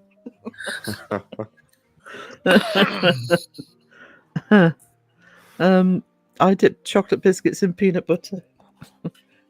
I actually had some of those. I found Snicker bars made with peanut butter in them. They were just delicious. Peanut butter Snickers, man, are amazing. I'd never seen them before. I Never still miss Snickers. me peanut butter Kit Kat. I See- want those back. This is what's fuck. This is why we get so much weight here because we've gotten too good at making food. We know Yeah. all these fucking special ingredients. We put them all together. It's just back in the day, it was just very primal. We ate very basic, but now they make it too fucking good. yeah. It all started with the deep fried Snickers too. Those motherfuckers. You ever had one of those? Not a Snickers. I had a. Oh, man. Yeah, not that one though. Do you know how to make elephant ears? No. Oh, I used to love elephant ears. I've It's never it's seen really- them it's a made, strange- but I used to love those. It's a strange batter, and you put vinegar in it for some reason. You gotta have just the right amount of vinegar because if you put too much in there, it tastes like vinegar, and that sucks. But you get just the right amount, and then you cook it up in the deep fryer and cover it with powdered sugar, right? Well, you can use that batter to cover a frozen Snickers and then deep fry your Snickers, or a Twinkie, or Oreo or whatever. I started doing that, and it was all over. Ice cream. Yeah, I've deep fried ice cream. Do it with like some Special K or something like that in the batter to give it that extra crunch. Yeah, let's use corn flakes or frosted flakes is really a good idea. when it comes to that. Fix to get in the truck. Sweet Girl says my chippy deep fried Snickers, Mars, Maltesers, and Twixers. Choice. Maltsters and Twixes. More than one Twix. Mm-hmm. Well, there's two in a Twix. That's why it's called Twix. But they don't call them Twixes, though, do they? No. Well, plural would be. No, you would call it Twix. Can I apologise for Jimmy Plural Sweet Goth? He doesn't understand these Plural would these Scottish mean traditions. four. I like the Milky Ways too, man. Milky I like Ways. Milky Ways. Yeah, I like Milky Ways. I like 100 grand. Yeah. You ever have 100 grand, man? Yeah. Oh, 100 grand Yeah. for shit. You know, Yeah. the package deceived me. A long time I was like, it just looks like an old person would get, you know? Mm-hmm. When I finally got it, I'm like, God damn, this is one of the best ones. Mm-hmm. What does the packaging look like that an old person would get? It's like a red, like adult-looking, like non-sexy packaging. You know? It looks very prestigious. Yeah, it's like something a fancy person would eat. You know? But then they're really fucking good. Maybe some Hey, you might know here what's up with the what's it called? Witch's stick? What's it called? Oh, it's like the Pixie Butterfinger stick? inside. It's a big stick. What's it called? Butterfinger inside, big Yeah, stick. where that like bark crop, you know? Is it witch's stick? Never mind. Probably nobody here knows this.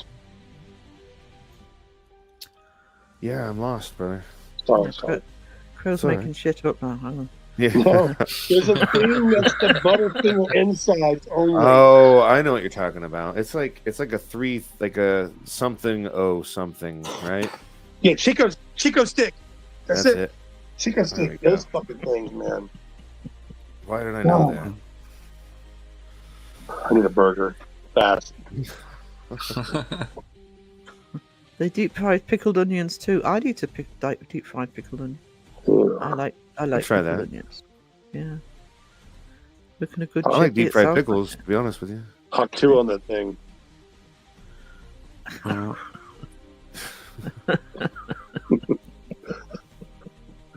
anti pickles. Sorry, guys. Captain D's does fried pickles once in a while. They're okay. Are they spears or are they? No, they're the chips. Okay. Yeah, I don't like. I went someplace for fried pickles and they were spears, and I was like, "What is this?" And they're like, "We're different." I'm like, "That's not okay." I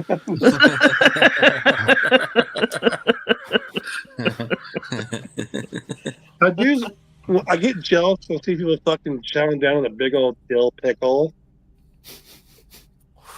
Deep fried. Oh man, But it's like it looks so enjoyable because it looks so fresh and it's so juicy, and they're opening their mouth all huge, like, "Oh, this is so good." But I just can't get it. I fucking think pickles smell. As you know, they think they're disgusting. They're green. It's the colour, isn't it? You know, they're green. Crow doesn't do green. So but you, all right, you don't like pickles in that form, but you like them like on your burger and stuff. No, if they put a pickle and take it off, it leaves that pickle just behind. I don't You want don't it. like pickles whatsoever. Okay. No, just the smell disgusts me. Sorry. Do you like olives? I was little. No. When I was little, my dad worked cleaning up a pickle factory, and they made those big pickles. Yeah, they made those big pickles that you like get in like 7-Elevens. You know, the giant pickles. And right. I took one home with me fresh, and I tried to eat it on the way home, and it was the most disgusting thing. It wasn't fully done, and I didn't know. I was just like, I totally lost my taste for pickles after that. You just were eating a cucumber on a stick. A cucumber full of vinegar, I swear it was the most disgusting thing. I like pickles. Yeah, I do too. I don't know. I don't go and get a whole pickle and eat it though. I mean, I'm sure I could, but I don't really care to. No, I don't eat whole pickles, but I'm happy as to a have them on garnish. burgers. Yeah. Yeah. Yeah. Too much if it's a whole pickle. I'd rather replace pickles with sweet peppers. Yeah. I see these people Banana taking peppers. pickles. Yeah, I like banana peppers on my meatball subs. That's about it, though. Yeah, heck yeah. I've seen people take like spicy pickles, and then cover them with fruit roll-ups, and then cover that in like sour shit, like sour powder. No. Oh. And then yeah, man. I'm Morning, just like, John what are you boy. doing? They need to set the prison. Chopped pickle inside of cream cheese wrapped in a tortilla, and then chopped up into little slices, kind of like sushi. So like picture you've got like a burrito of pickle and cream cheese mixed together. Well, they're actually pretty decent. But I'm not a big pickle fan either, bro. so. Sweet goth, Yeah. I love mussels. I absolutely love mussels. Mussels. Oh no, I am hungry. Sounds like something that's hard to chew. They are. I had some when I went to Maine. And first time I had them, and the only time I had mussels and I had oysters. They smelt like fish, so that probably wasn't a good thing because they're not supposed to smell like fish, right? When they're fresh, they're not supposed to smell like anything. They kind of do. Yeah, they kind of do though. Do they? Yeah. But they're yummy. I love mussels. Sometimes you gotta put it in your mouth, huh? Sorry, guys. I actually buy fresh mussels usually. I get fresh mussels here. Well, how about escargot? Are you into that? I've had that before. It's pretty good. I've had it before. But... Yeah. I had it with my Never 1,000 had grand. snail. I had that with my 100 grand.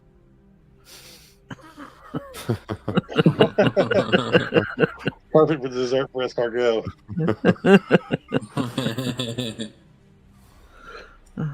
Drink vinegar out the jar. Oh no, I couldn't drink vinegar. I like vinegar, but I wouldn't drink it. There you go. Oh, mussels. No, they're not. No. It depends on what part of town they're from. Yeah. You think of oysters. Those are snotty, Oysters? right? I can't do that whole oyster thing, like slurp all that stuff out of them. No, Oh, I don't mind oysters if they've been prepared. You know, taken Yeah. out the Oh, shell and. yeah. But I don't want them in the shell. I'm happy to. I'll sometimes order mussels in the shell at a restaurant. Mhm. But oysters, no, they have to be. It's a bit like I also like scallops, but they have to be properly prepared yeah. as well. Oh man. I used to make scallops one night. I had a rash in my arm the next day.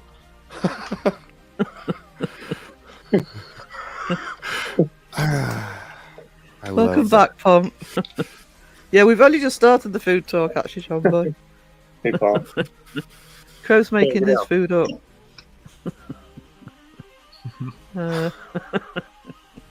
What time is it? I've got the Brits coming in. Oh, it's 5:15. People getting up early. Yeah, I What ever the had crap? a fried gator? I've not. Fried gator is good. Oh, dude, it's gonna be In Louisiana, you can find it in some gas stations, like gas station gizzards. It was like on a skewer, and just chunks of fried gators. Good stuff. I would try it. Yeah, it's good. It's really good. Hey, John Boy. Hey, John Boy. I need to catch up on your latest vlog, John Boy. I saw you went down to Blackpool for his vlog. The shop opens in an hour. I'll treat myself to a jar of mussels. I think I might get some mussels today, actually, because I haven't had any for a while. Fried dinosaurs.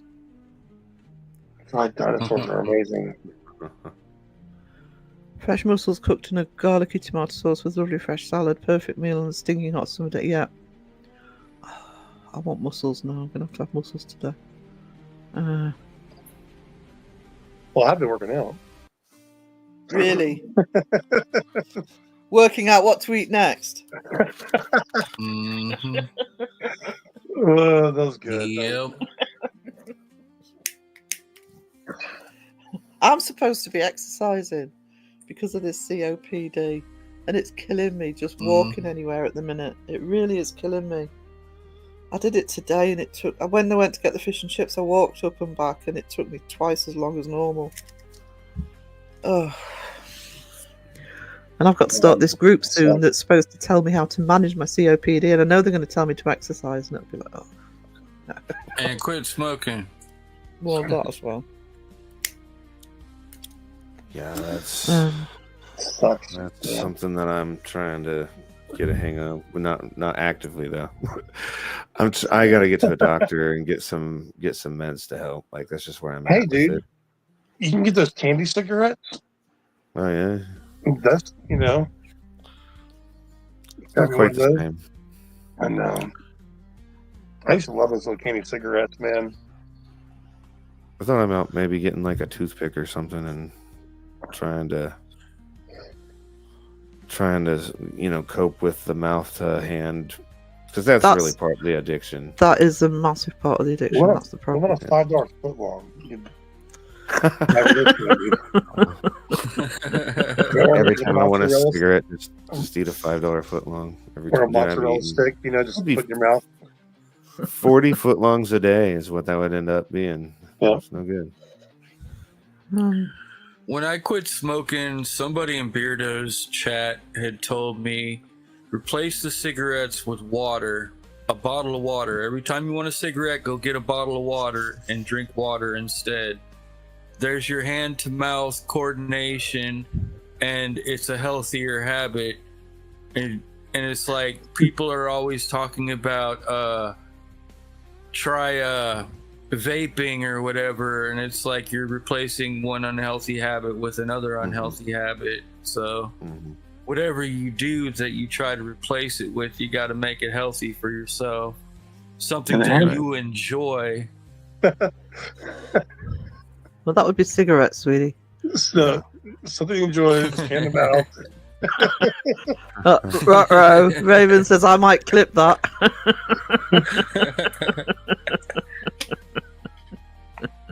Don't forget Raven's in the chat. Yeah. You don't want the evidence. Damn you, Raven. Live and bang. Just breathe in fresh air. It's much better. I clipped that Beardo saying the other day, "Stop licking me," or something like that. When someone had a Beardo, it's not voodoo dolls. I was licking my Beardo voodoo doll right now. He says, "Stop licking me."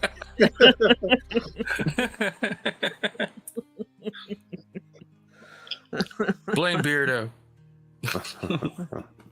The motion of the hand was something else. You're gonna get clipped, Wiz. You know that's gonna happen. I know. I know. I saw that coming afterwards. Thank you, Sodorican. Thank you for being here, sweetie. Later, Have a good day. Sodorican. Good seeing you.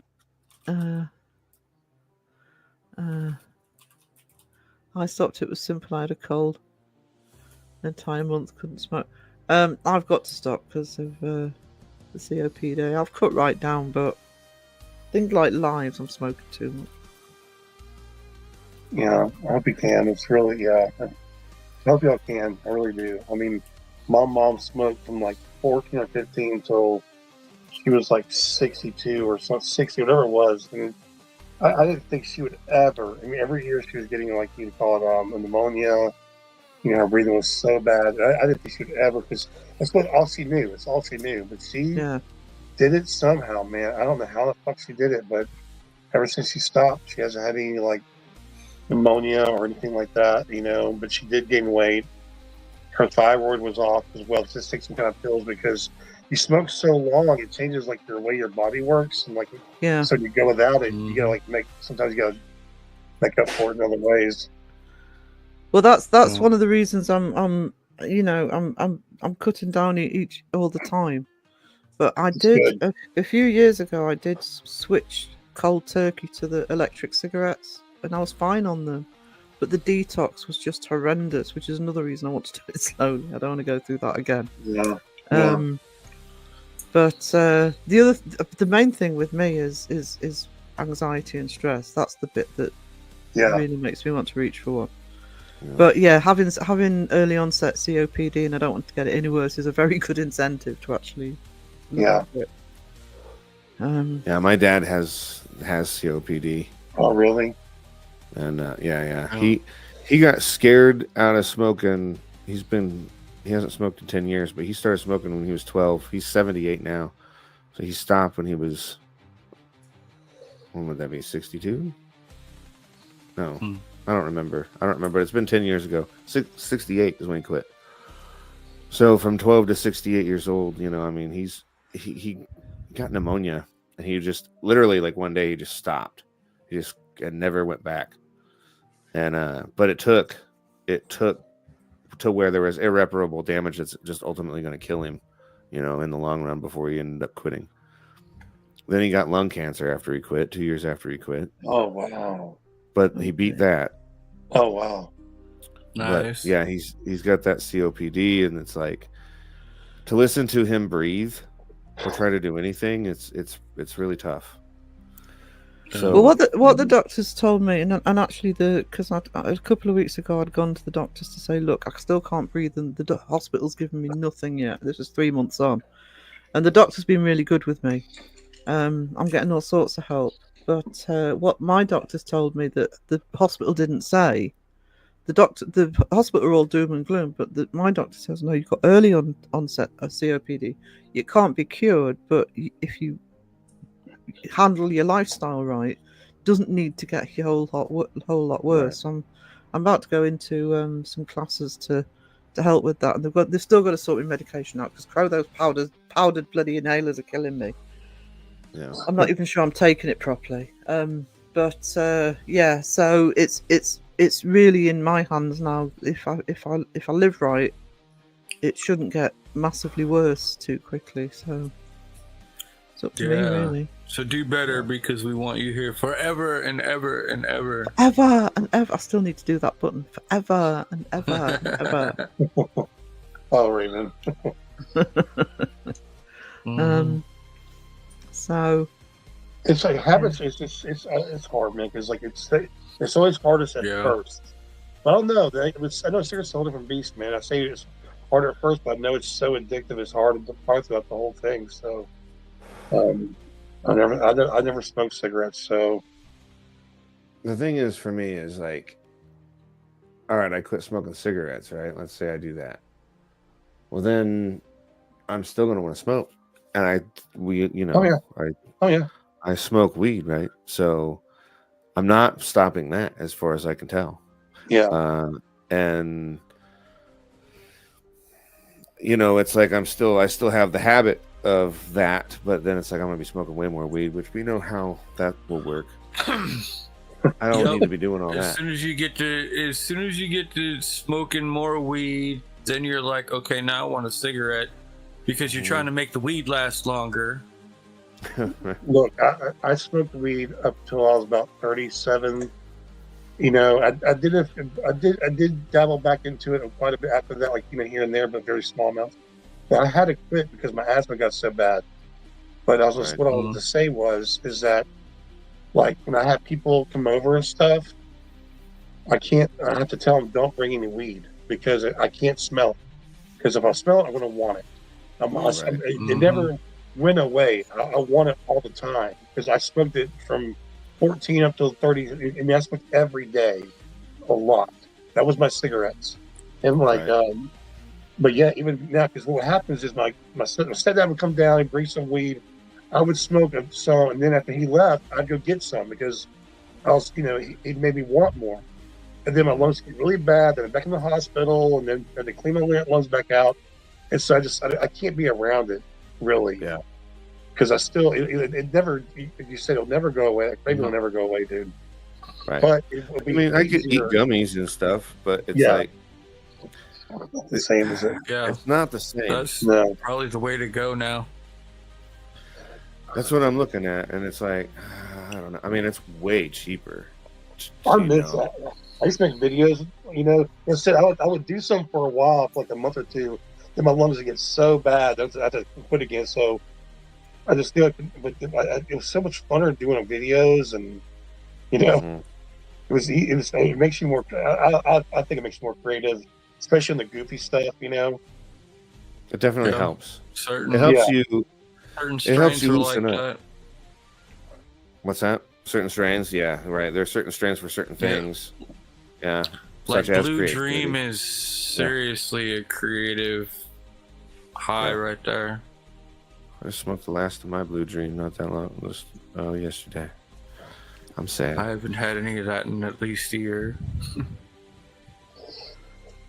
Just quickly, Raven says, do you shake the inhaler before using it? I do. Am I not supposed to? But the reason I actually shake it is because of the powder. If you don't shake it, you end up sort of inhaling and there's some of the bloody powder left, so it's to make sure it's all there. Yeah, the powder would suck. Well, I'm just getting worse and worse at coughing with it, so I'm not even sure it's going in my lungs. Because I'm not holding my breath. I'm exhaling straight away. Yeah, it's really not working. You're not really not getting the effects of it then, Sarah. No. You're supposed to suck it deep into your lungs and hold it there for as long as you Yeah. can. And if it hits the back of your throat and you cough, of course, you're exhaling too quickly. Yeah, that sucks. So I think you need to check. Yeah, I mean, it could be I'm not using it right or whatever, but yeah, it's not. I don't think it's working for me. I think that's why I'm struggling at the minute, actually. I'm fine with the rescue inhalers, but not with the daily one. It's going light already. Yeah, we've got daylight here. Daylight in the sky. Oh, ready? Yeah. You ever tried? Oh, Jimmy, you ever tried yeah. vaping, dude? You guys haven't gone ahead yet, huh? No. Sorry, Crow? I'll see if y'all ever tried vaping, like you and Jimmy, you ever tried like vaping to quit, or is that? I can't vape. I do buy vapes. But I can't. They actually make me cough. I really can't handle a vape. I really cough badly with a vape. Okay. Yeah, they will at first. After a while, it will go away because you'll learn. Because it's for me that I think the main adjustment was like not treating the inhalation like I'm smoking. It's not the same, and it's very enjoyable once your lungs get around that learning curve. Yeah, then it's like, okay, this is all right, but it's still not the same.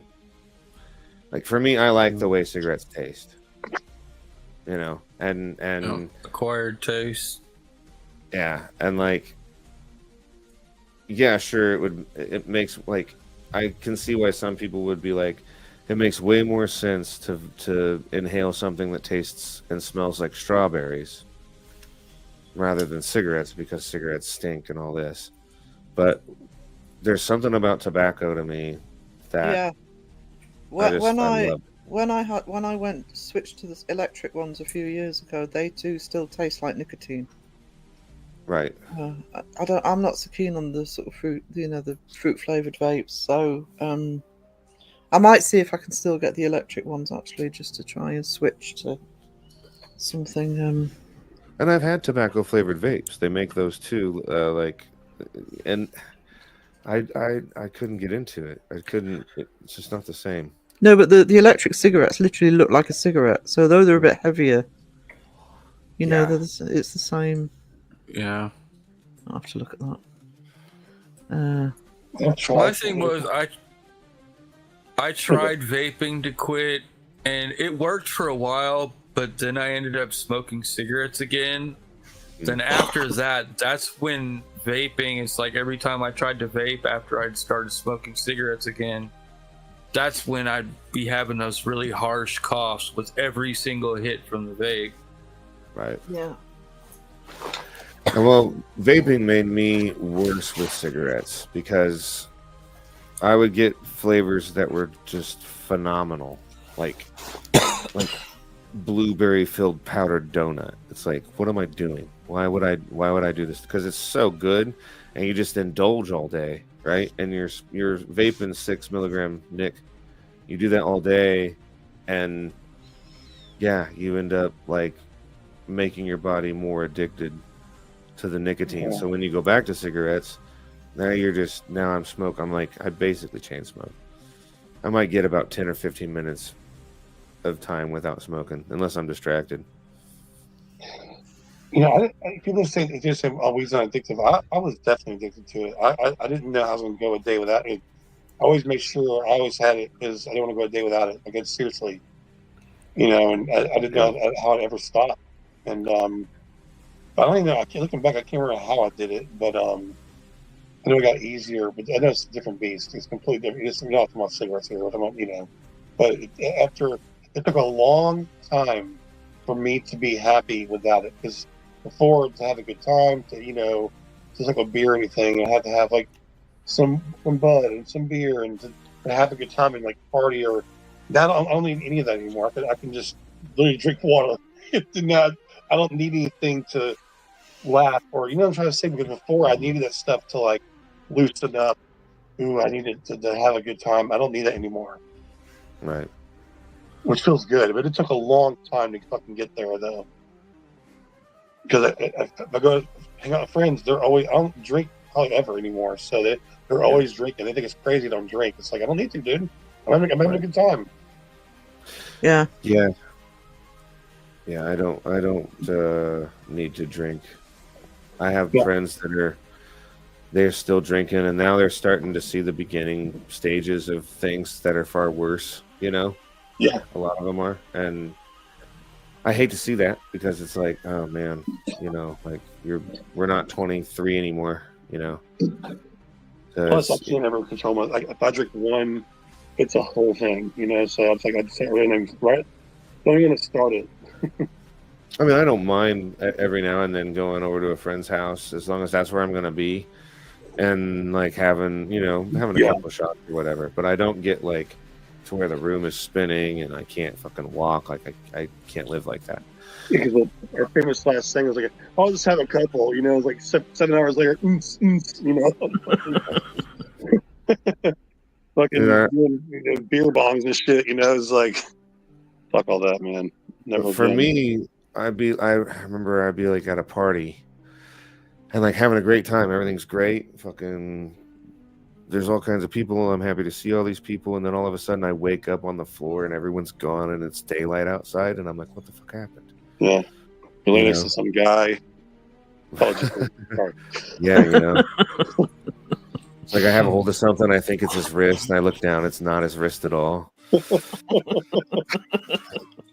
No, why am I in the fucking bushes? Whose house am I at? Okay. Where are my clothes? Why are my socks wet? What the fuck? Yeah, oh, dude, yeah, I think that's totally. Because I was the guy anywhere we were at. I don't know if it was winter time or what. If there was a pool anywhere, I was doing a cannonball. So it was a green pool, cold pool. Heck yeah. Whatever the fuck it was. I don't know what time I jumped in one pool at this person's house, and it was fucking disgusting. I could feel things like hitting my feet. I don't know. I still don't know what the fuck that was. It was some kind of weird fish in there. I don't know. What was that other dive that you do when you jump into the pool? Except you hold one knee instead of both knees when you jump in. That's jackknife. Those would make the best splashes. Well, that Will Smith movie, he's like, yeah, that's what I was doing. You know, when I do it. Raven, just to say that the vapes we have don't have any nicotine in them. I woke up and there was a thawed out frozen pizza in my passenger seat. My whole van smelled like pizza, and I was like, where did this come from? What is this? I took it home, cooked it, and ate it, and it was good. Oh and my then on God, Facebook, really? like, yeah. Then on Facebook, like 6 hours later, I'm reading Facebook, and the guy's house that I was at, he's put a post. It was like, man, someone straight up stole our fucking pizza. And yes. Dude. I like wrote him. I was like, oh, that must have been me because there was one in my passenger seat. Yeah. And he was like, he goes, I swear to God, he was like, you know what, Jimmy, you're the only person that can get away with something like that. He's like, as I know it was you, I'm not mad anymore. All right, cool. Damn. I remember once I went to crystals that I know the next day when I got my car and I went to go grab some of my glove box, there was a chili cheese fry still in the glove box untouched. I'm like, God, I was wondering where that fucking thing went. I was saving that shit for later, man. Yeah. And for a second, I thought, maybe I could just don't touch it, don't eat it. Alyssa says you ate the fry, didn't you, Crow? I was seriously, because there was one time though, since you just want the pizza thing, I might have told this before, but one time I got drunk at a friend's house, got home somehow, but I woke up and I had one shoe on. And I got up and I could not find the other shoe. So I called my brother, hey, is my shoe over there? And he's like, yeah, dude, I'm staring right at it. I'm like, fuck. So I get in the car and drive over there with one shoe on. I only had a pair of shoes. I'm just looking like 19 or some shit. But, that was a weird feeling driving somewhere to get my other shoe. Like, well, how the fuck did I leave my shoe there? Just the one. Why would you take one off and not the other? And where I wake up with it still on my foot.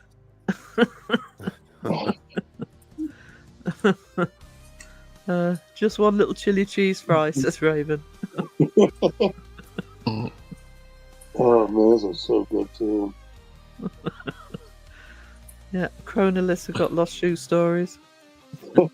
Uh-huh. It's how you just lose one. I get sort of taking your shoes off and forgetting to put them back on or something, but just one. It's like he was making a decision to get more comfortable and then got distracted. Like, oh no, we're leaving. I'm like, okay, cool, and you just walked off without your shoe. That would happen if I got fucked up and woke up sometime at 3 or 4 in the morning and just stumbled up in my car and drove home and very fucking lucky, man.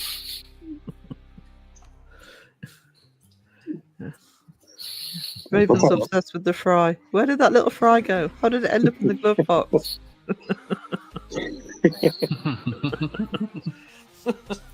Untouched. Yeah, uneaten. That's the big mystery. Oh man. I can understand a sock but a shoe, says John. Can I tell you other story? My friend used to come over. We used to work at McDonald's and shit, and he would come over after his shift. Sometimes he had to open in the morning, so he came over to my house in the night. He had to drop him up at 5:30 in the morning to get the breakfast crew started, right?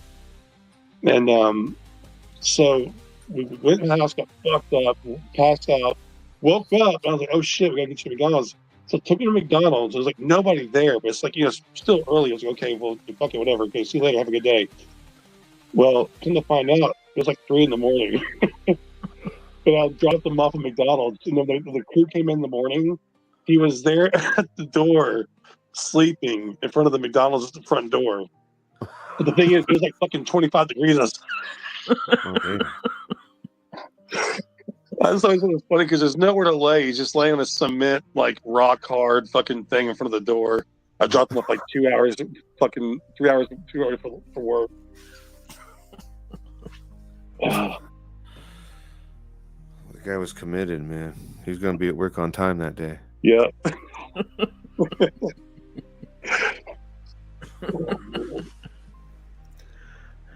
Chatter story. The little chili fry finds a lost shoe.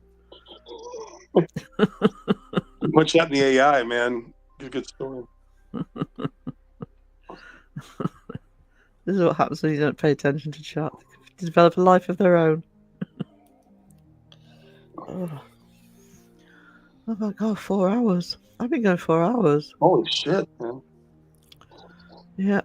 Well, my plan was to jump on for like 30 minutes. I guess that's Yeah, it was about 2 hours ago, sweetie. Gonna find a bunch of shoes going backtracking through Europe. Awesome. Right, guys, I'm gonna start winding it up. I'll be live on Saturday afternoon as normal. Then handing over to 2Play. I'll be getting cracking with the project. I'm hoping to get another video out this week, but let's not make promises I can't keep. I'd like to get another video out this week. Well, I've been doing all right for the last 2 weeks, put about 4 out. I always do that. If I say the video is almost done, it means 2 more weeks. I really want to get the second history of debunking out, so that's kind of my next project. So thank you, Jimmy. Thank you, Crow. Thank you, Wiz. Yeah. Thank you, Mods. Yeah. And thank you, chat. And I'll see you on Saturday. Awkward ending. Toodles. Toodles. Bye, guys. don't need coffee. I need coffee. I need coffee. You don't need coffee. I need coffee.